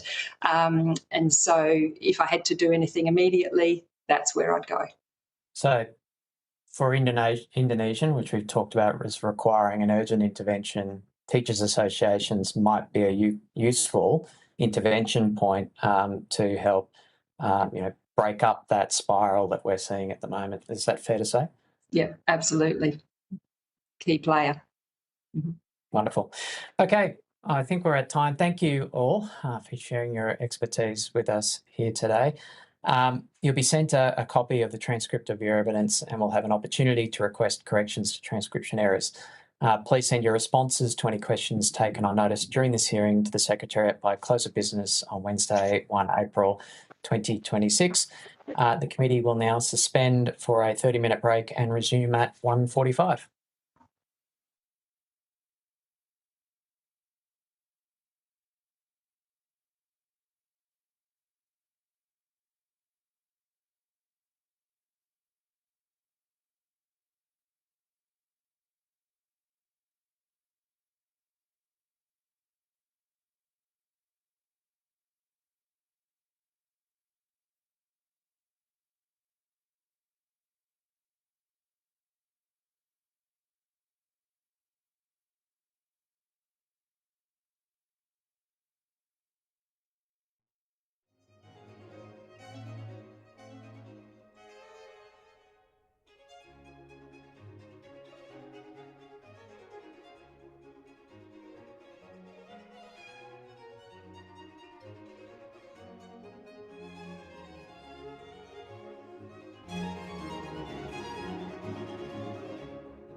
In 1989, he persuaded Cabinet to fund an Asian Studies Council. And guess what? The money dried up in 1991 because the Education Department under John Dawkins never bought into it. I've got a op-ed in the Courier Mail in 1932 after the Latham Trade Commission. You know, the first trade.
Resume today's hearing, and I now welcome Mr. Richard McGregor to give evidence representing the Lowy Institute. For the benefit of Hansard, would you please state your full name and the capacity in which you appear before the committee? Yes, Richard McGregor, Senior Fellow for East Asia at the Lowy Institute, and I'm appearing in a purely personal capacity. Wonderful. This hearing is a legal proceeding of the Parliament, and it has the same standing as proceedings of the House. The giving of false or misleading evidence is a serious matter and may be regarded as a contempt of the Parliament. The evidence given today will be recorded by Hansard and attracts parliamentary privilege. Do you wish to make an opening statement before we proceed to discussion? Yes, I'm happy to make a few short points. First, to congratulate the committee on taking up this issue. As we briefly discussed off-air, this is both an old chestnut and an urgent national security imperative. I had been reading Stephen Fitzgerald's biography. He talks about how he gave a speech in 1978, the Asian Studies Crisis. He talks about how he did get Cabinet to fund an Asian Studies Council, but then it was disenfranchised by the Education Department. As per previous evidence given to this inquiry, I think the Education Department appears to remain institutionally disinterested in the issue of Asian literacy. And of course, since this is an education issue, that appears to be a big problem. Briefly, let me outline first why regional languages are so important and then acknowledge some policy hurdles along the way. First of all, learning a language like Chinese, Japanese, or Korean is a vocation, which is to say it's difficult and it takes time. To take the example of Stephen Fitzgerald, he had a year at ANU, a year at the RAF school, the Defence Department school, 48 weeks that was, 8 hours a day, 5 days a week, 4 hours homework in the evening. Finally, he had a year in Hong Kong, and that's 3 years learning, and that's basically the start, the foundation for a lifetime's learning. Now, the value to Australia of such skills is obvious. Let me give you 3 examples. First of all, as it stands now, just about every Asian country enjoys an asymmetric advantage with Australia on language. I've always been amazed over many years with the Chinese and the Japanese and so forth about how many people on their side speak English and how few people on the Australian side can understand their language. The notion that all business can be conducted in English, I think, can make us analytically lazy and vulnerable to missing all sorts of signals and nuance from the other side. Like many people on the committee, I've been amazed by the translation capabilities of ChatGPT and the like, but AI cannot and will not give you judgment. That comes with time and hard work with both the language and time in the country. Otherwise, you are abroad without a compass of any kind. Another point, without the language, you cannot talk informally with so many people in country, and people can't talk to you. As somebody who worked in Japan and China for about 20 years and worked very hard to lift my language skills, informal contexts are invaluable. And not to say in China especially, but certainly in China, where the formal conversations are not open and frank. And also there's the value in actually reading what's around you in political wall posters and graffiti. Finally, learning a foreign language is a sign of fundamental respect for your interlocutor, friend or foe alike. Now, having said that, we can't just reduce learning a language to social and geopolitical civics and plumbing, even though ultimately that is what it is in many respects. These days, language learning is sadly presented as even worse than that, a kind of eat your broccoli moment, a path of drudgery and no fun. I would dispute that. But it would be great to change that as well, to rebrand it as a rewarding adventure in the way that the best careers are. But as we all know, that's not enough. You can recognise the value, but you have to show it is valued. And that means inbuilt incentives right through the system to reward language study and in-country experience. Now, there's been good advances there. I think the new Colombo plan has lots of good scholars. The body I'm involved in, the National Foundation for Australia-China Relations, is funding both in-country experience for Australians to learn Chinese, about 10 a year, and also looking at funding strategic studies. You know, the 2 things go together. Now, lest my comments fall too much into the category of admiring and describing the problem rather than offering concrete solutions, I'll finish with some other thoughts. I'm wary of overly mandating Asian language learning at high school. I think you reward it, but don't necessarily demand it. We've been down that road and it hasn't worked. What you should mandate, I think, is some sort of emphasis or attention to regional history, which is the way to seed interest in language learning. In other words, language is one part of the Asian literacy, not the entirety of it. Secondly, there has to be minimum output standards. In other words, we must have a cadre, or dare I say it, to use that word, an elite core of exceptional skills in government, universities, intelligence, and defence, for whom the language is either essential for their work or for their jobs as academics or teachers.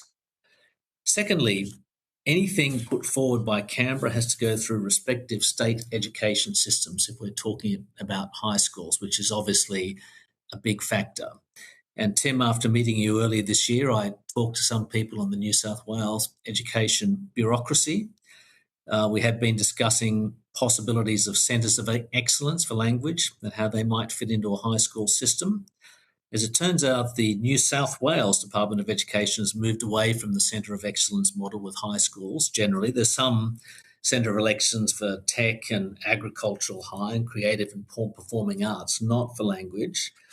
And I think the current government has a very strong view that they want to offer a full complement of subjects.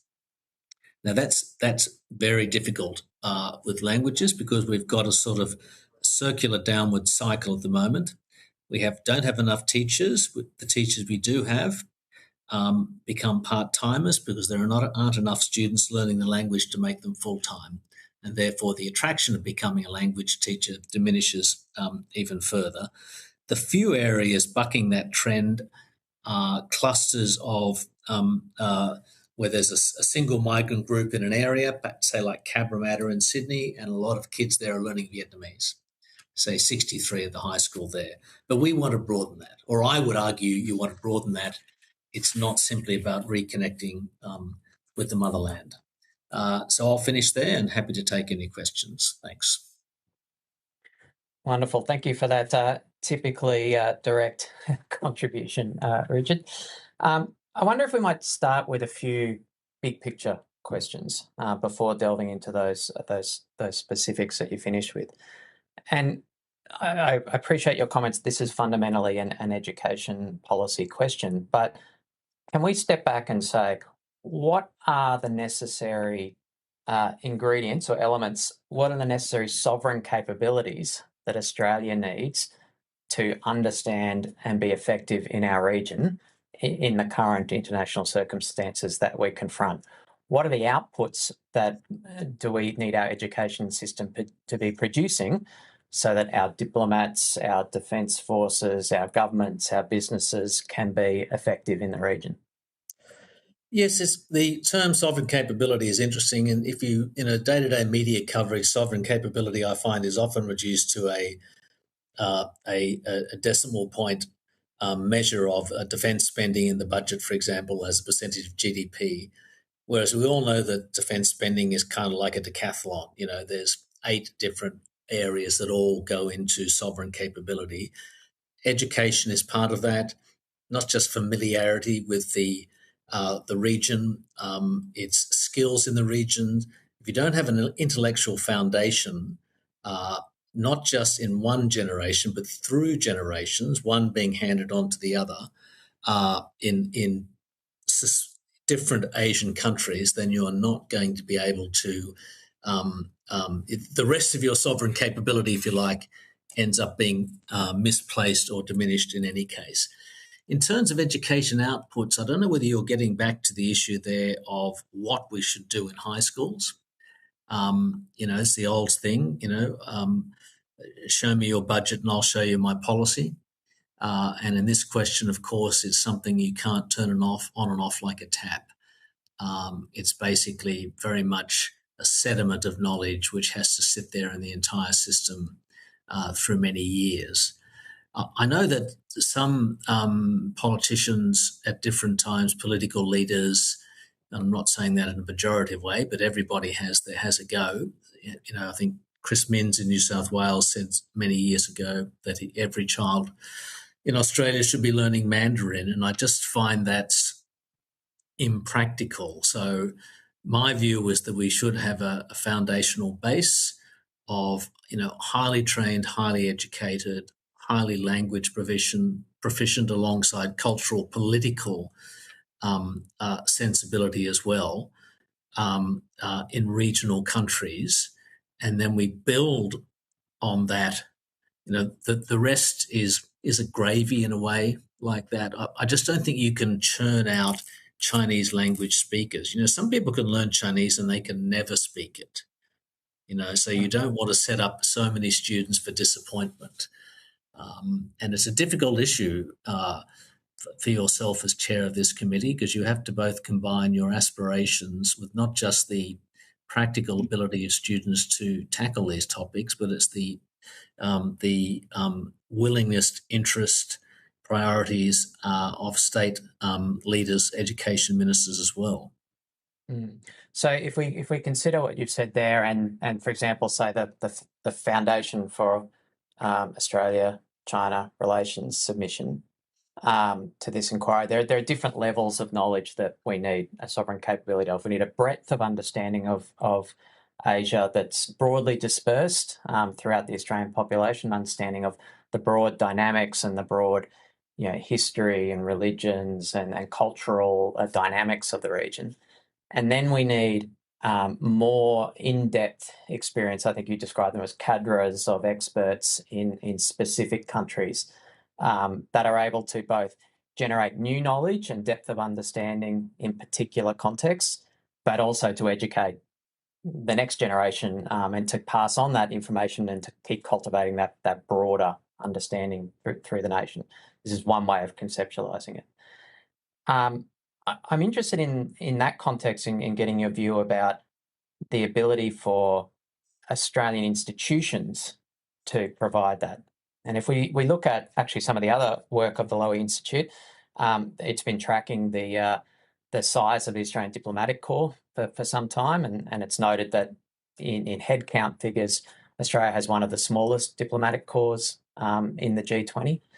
Lowy's submission notes that the size of the think tank community in Australia is relatively of a relatively smaller size in Australia. That's another institutional source of expertise in Asia. It's an old saw that our business community doesn't have Asia capability in its boardrooms and in its C-suites. Media, journalists posted to the regions have been in decline for a long time. So I just want to set that scene. That's the ecosystem. So in that context, the Lowy submission, which I appreciate Susanna Patton drafted. It was a personal, not yourself. Yeah. Notes the importance of the think tank community in Australia's Asia capability ecosystem, but then goes on to say that the committee should, quote, support the development and retention of academic expertise on Asia in Australian universities, because the relatively smaller size of Australian think tanks means that our ability to draw on thematic and deep country-specific expertise in universities is an essential enabler for our research events and hiring pipelines. University-based expertise on Southeast Asia, North Asia and South Asia requires sustained federal government funding, monitoring and reporting to identify and track Australian expertise on key Asian countries or thematic issues would be a valuable way of highlighting Australia's current strengths where they exist and then to identify gaps and weaknesses. What's the nature of the relationship between an institution like Lowy or your individual, you're appearing in individual capacity, your individual status as an expert in China and Australia's relationship with China, your relationship with the academic community in Australia, academic researchers in this space? You know, it's really underdone. And, you know, I don't want to make a blanket statement, but I guess I'm about to. But you know, I think we have far too little with academics. Perhaps the fault is on our side, but the academy itself is cloistered away, doesn't participate in public debates very much, and hence the result is we have few public intellectuals in Australia willing to engage in public discussion about policy issues, and that applies to China as it applies to many areas. I think also it's interesting, Susanna's submission talking about the monitoring and reporting on Asian capabilities in universities. One part of me sort of retreats from that a little bit. I don't want to create any more paperwork for poor beleaguered scholars that on top of what they already have. But there's a very much, in my experience, a real lack of in the China space focus on hard politics. Elite politics is what they call it in China. The hard sciences of the relationship with China. Even the Chinese economy. We have very little experts on China, few experts on Chinese politics, very few on the Chinese political economy, very few on the Chinese Communist Party and the like. And the ones that do have that knowledge are rarely cited. And that's something that I don't know what government can do about that. It's the headspace of universities, or it's the way universities have developed. It might be the way that theoretical constructs within universities have developed, and we're getting way, way beyond your committee's mandate now. But it's about universities as well, and forcing them to be much more part of the community and engage with the community as well. I mean, one of the themes of this inquiry has been the disconnect between the outcomes of a demand-driven higher education sector and the macro needs of the nation in terms of the sovereign capabilities that we need. And we had the Australian Academy of Humanities appearing before the inquiry earlier today, and that they observed that if you go back to the 2000s, the Australian university sector was one of the most cited and most regularly publishing sectors in China studies and in expertise on China, 20 or so years ago. But that after a few decades of this demand-driven sector now, they have not been able to identify more than 5 honours level students in China studies with Mandarin language graduating in any year in the last decade. Interestingly, that's not just specific to China. I think from questions in that hearing, it seems that that may be the high water mark, and that the 5 students with language in an honours degree in China studies might be the highest when compared to Indonesian, compared to South Asian studies, India in particular. So there is this disconnect between what the university sector is producing and what the nation needs there. Let me add to that. We had a bit of a sweet spot in the 1980s when we had people, a younger Peter Drysdale and Ross Garno, who were able to attract many Chinese scholars out here to the ANU. We're in a much more competitive field now. We don't have any special attractions really compared to many other countries. It's also, there's a problem on the other side. It's not so easy for Chinese to go offshore and study because their own foreign expertise is not valued. But we had a sweet spot there. And of course, the Australian economy at the time was much larger compared with ASEAN economies and China and the like as well.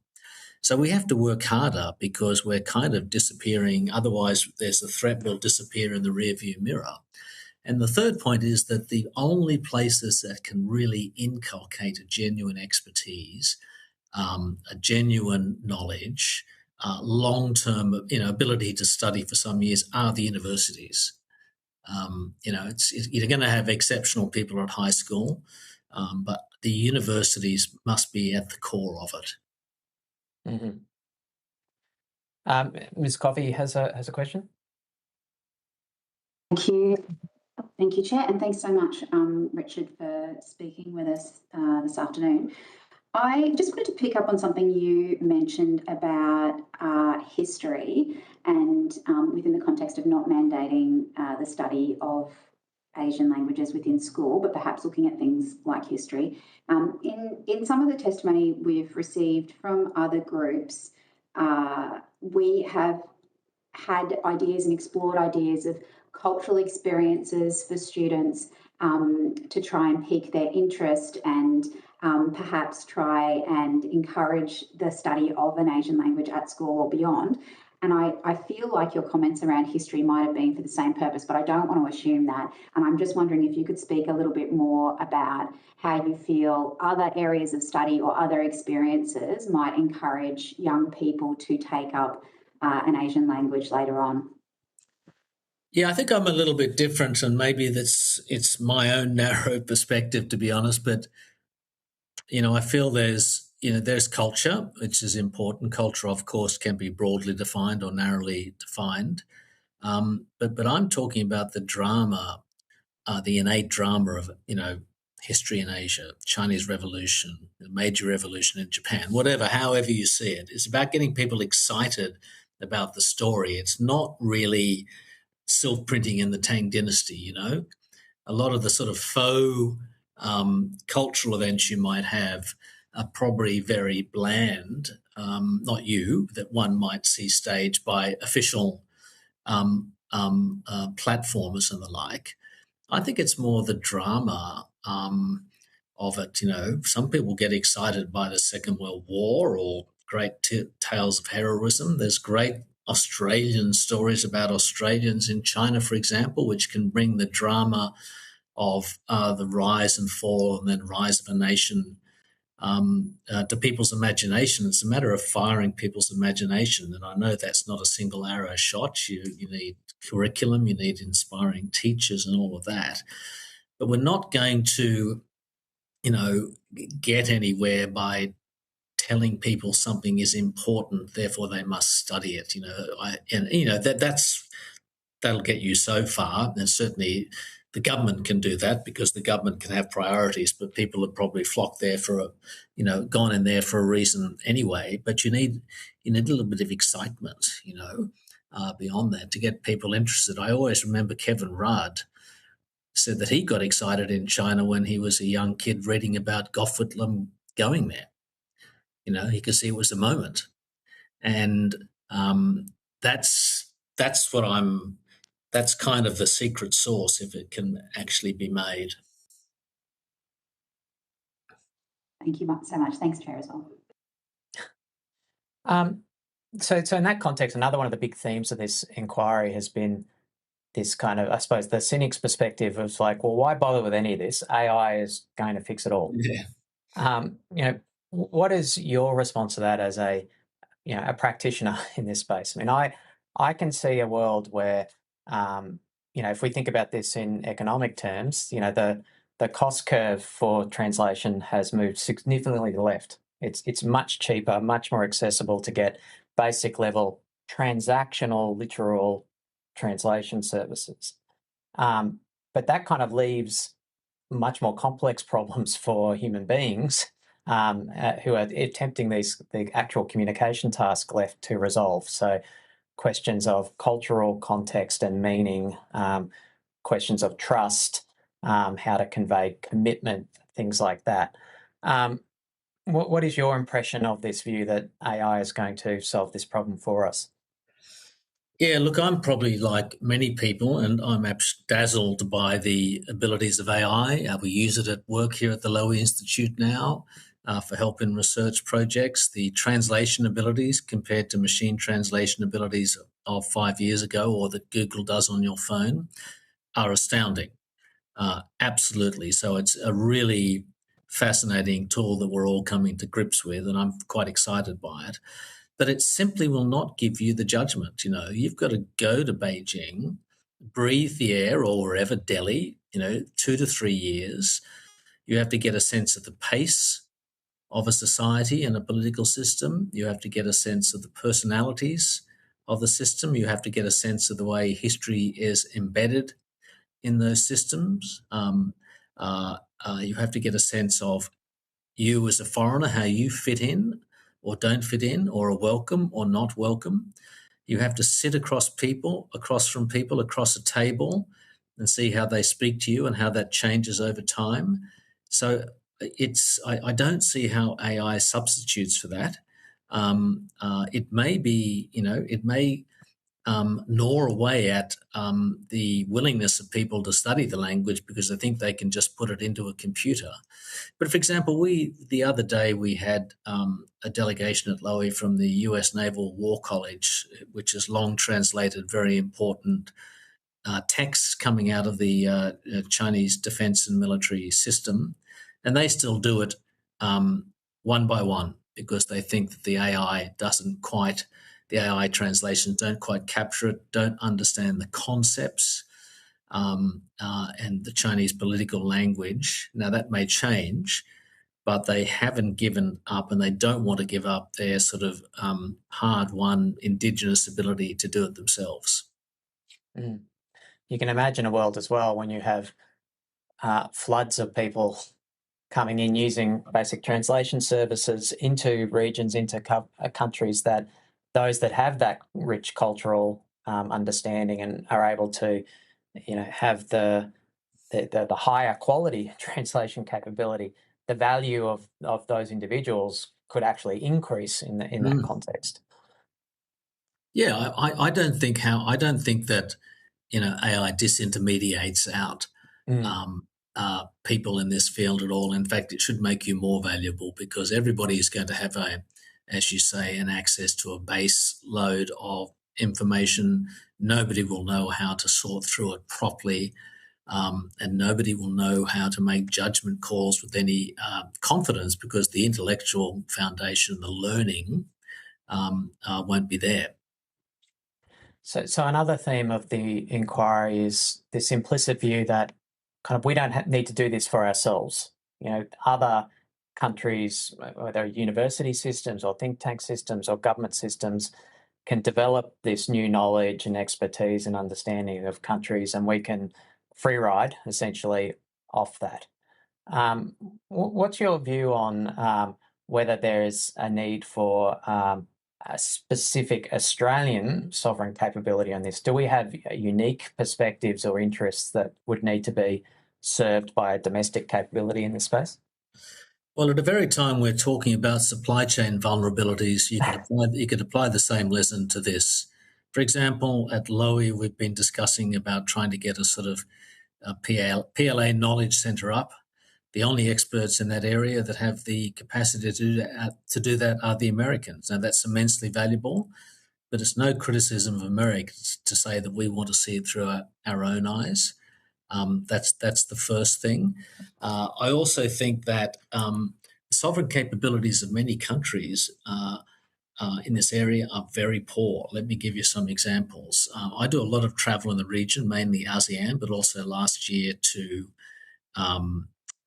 India, Maldives, Sri Lanka, and I do China literacy courses there and speak to, because I'll just tell you how I came to do this, because we get a lot of visitors at Lowy. We had a Papua New Guinea finance minister come in one day, and he said every single day in Port Moresby, every minister has 10 Chinese knocking on the door and they don't know what to do. They can't handle it.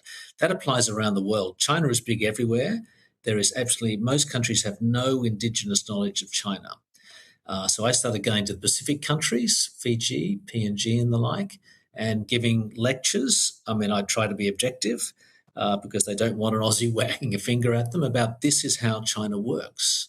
Very basic.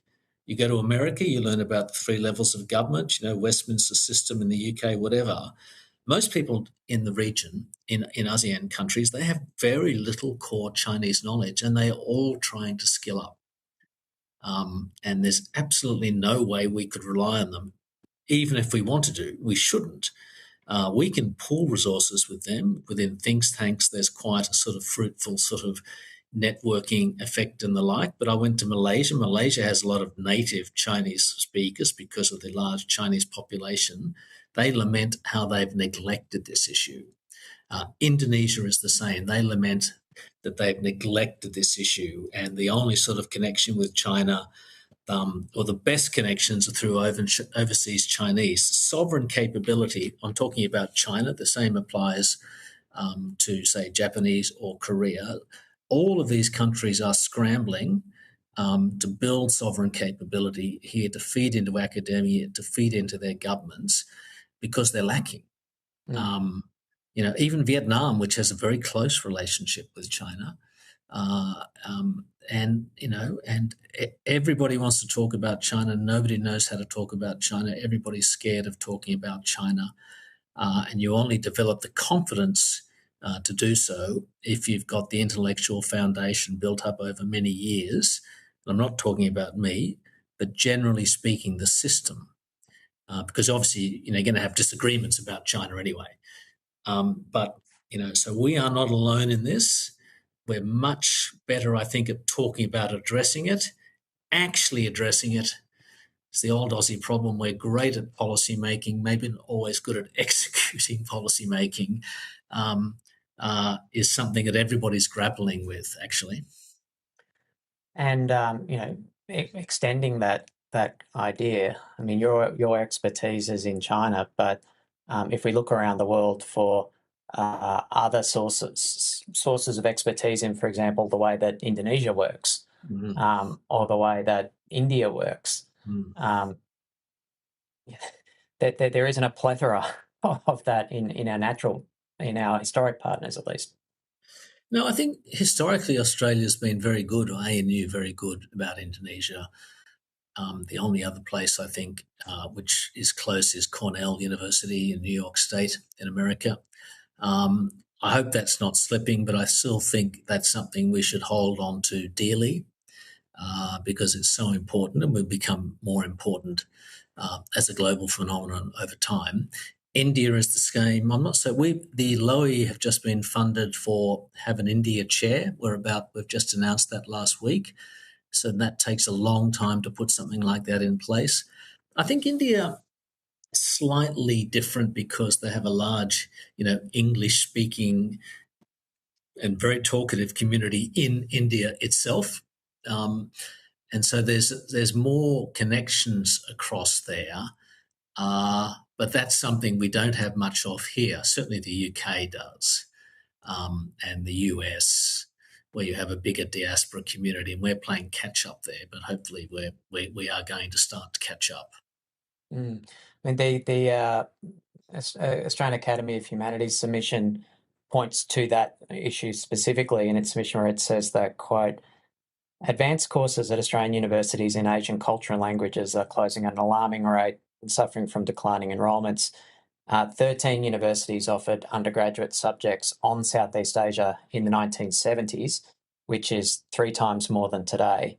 Only 5 universities offer semester-length subjects, not courses, subjects, on India or South Asia. And the ANU is the only university in Australia with a program dedicated to South Asia. So again, we confront the disturbing reality that our China capability is actually the high watermark in Australia. Yeah, I guess the this is not a question one can answer, but what is the ideal level? What do you want? You've obviously looking at this in terms of centres of excellence at a high school level. How does that then apply to university level? The problem is, of course, I think, as you mentioned earlier, there's a demand-driven income-generating model in the universities, so that they don't see value in these areas. I don't know quite what the ideal level is, but it seems that we're way below it at the moment. And yes, China looks bad, but compared to others might look better, and that's obviously because it's objectively more important, and I guess the universities might be investing in that because they thought they could do all sorts of things there, but the truth is they can't. It's going to have to be useful just because it's important, not because it's going to generate funds. I don't know whether the Chinese student market affects. I haven't thought this through. Whether the Chinese student market, which I think remains dominant, affects how universities approach issues of Chinese political study and the like. It shouldn't, and the like, but one never knows. I'll ask one final question before I hand to Mr. Burrell, who has a question. And that last question I have is essentially the pipeline question. One of the themes of this inquiry is that pretty well every institution we've been talking about, probably think tanks to one side, frankly, were stronger 20 years ago than they are today. And if we're thinking about developing these cadres of experts with deep expertise, the ones that we have today are the products of investments made decades ago. So if we look at our ambassador to Indonesia, for example, Rod Brazier, who is a product of Griffith University's Asia Studies program, that is decades of investment to get him where he is today. So my question to you is, as you look over your shoulder to looking at, Richards to come to step into your shoes, how is that pipeline looking? How is the kind of the bench coming behind you looking in your space? Yeah, I would say it's very, very, there's very, very few people actually. But there are some overseas, and I write to them often, telling them, when are you going to come home? And we, are talking about with Macquarie University and the Australia China Foundation about courses and incentives for those people to come back, both through think tanks and also through universities themselves. There's cyclical change and there's secular change. That often people take their mind, eye off the ball for a little bit, so there's a gap, but it's quickly filled. But I worry about that now, about whether, I feel personally that I'm called upon too much, and there should be about 10 other people doing what I'm doing. So we've got some great people, I know, in the States and the UK, Aussies over there. And, we've got to find ways to, I was overseas for many years as well, so I can't be high and mighty about it, but we've got to find ways for them to come back, and as we discussed earlier, we have to show them that they're valued as well. And I've got a great pitch for people who come back to Australia. You can still travel to America if you want, and you can, but you can be travel in Southeast Asia and India in our region. It's much more exciting these days with China.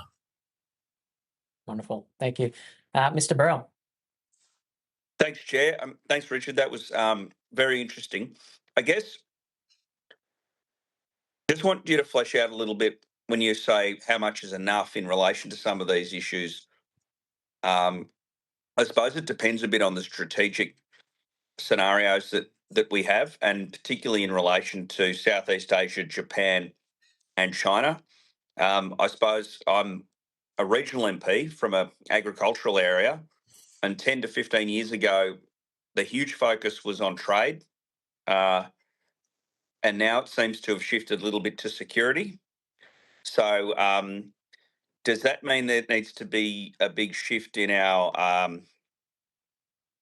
in the components of our Asia readiness in relation to the shifting sort of dynamics in different areas between those sort of cultural trade and then security, either adversarial or cooperation security arrangements?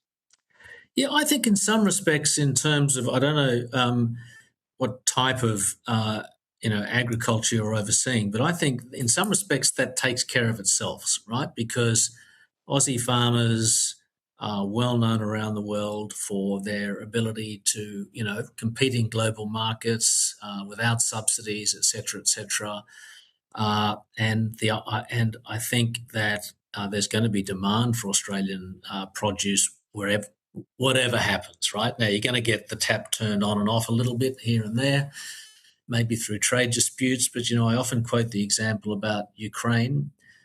When Russia invaded Ukraine, that was when Australia was under the Chinese thumb with economic coercion.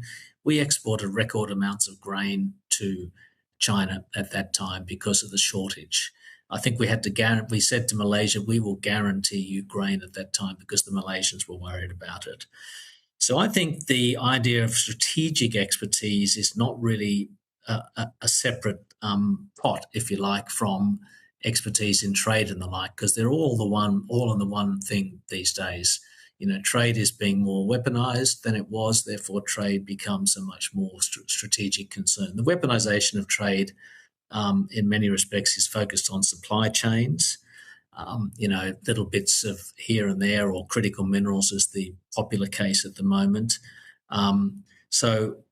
My strategic expertise, such as it is, or somebody else's strategic expertise, is going to be valuable for, without putting it crudely, our farm producers as any other sort of expertise would be. For example, I spoke at the last Wheat Board, Grains Council, conference, and I talked to the people there because they're interested in doing a strategic agreement with China. I'm not sure the government would really be in favour of that. But I don't think these are separate streams of expertise and policy making. I think it's increasingly converging. Thank you. And just to let you know, in Northern Victoria, so dairy, branded dairy products and fruit exports to all parts of Asia are a huge part of the economic activity in my part of the world. Yeah, that's great. We're rapidly approaching time, but can I just finish with one question, which is asking, like, you do travel a lot through the region and through our historical partner countries as well. Is there anywhere that does this well? What strategic system or academic system that you've been exposed to cultivates this Asia capability, this both language and understanding of culture, history, religions that we need in the region well? Well, I think if you're looking at sort of, in terms of, comprehensive national strength, I think Singapore does a good job. Now, Singapore might pull its punches with China occasionally, and that changes here and there. but they've still built up good universities, good areas of expertise. They attract a lot of people from overseas. They're willing to learn and keep learning, I think, so they do a good job or have done a good job in certain areas. I think, and that, by the way, is both Singapore looking out to ASEAN, because they're not quite an honest broker, but they're not the same sort of country as Indonesia. Plus, with the English speaking ability, they've got access to sort of, global research networks. I think Japan does have some centres of excellence on China studies, and previously Indonesia and Southeast Asian studies. I think they've not fallen behind a bit lately, but they haven't had the same investment in that. But I think Japan certainly did do that, particularly when Japan was the dominant economic power in Southeast Asia. But Japan has a problem now, which is not necessarily of its own making, is that the hostility of the relationship with China. A lot of the scholars don't feel safe in going there. So they're, I think, losing their edge a little bit. I think America has, great centres of excellence, both within the government system, the intelligence system, and universities. But America is America, and size matters in that respects. So if you look at concentration, focus, willingness to fund public institutions, for all they might pull their punches, for all the imperfections of democracy, Singapore democracy, I think they do a pretty good job. They've got a few ANUs, if you like. And what's the secret sauce for making that work in Singapore then? Is it that strategic focus, or is it the consistency of funding? Yeah, I think it's strong government, which dictates the focus and dictates the funding. I think, Singapore is you look at the Singapore GDP, it goes up and down 6% depending on their trade balance the previous month or something. And I think it's simply a very focused government. But look, it's easier for them to be focused. They're smaller and there's less, division within their government because they've had the single party in power for so many years. But they can be focused, but to their credit, they are focused. They've made a choice. Yeah, they made a choice to prioritise it. Yeah, they made a choice, yeah. Yeah, wonderful. Okay, well, we are at time. Thank you. That was a very stimulating conversation. Thank you for your evidence today. You'll be sent a copy of the transcript of your evidence and have an opportunity to request corrections to transcription errors. Please send your responses to any questions taken on notice during this hearing to the Secretariat by close of business Wednesday, 1 April 2026. I now declare this public hearing closed.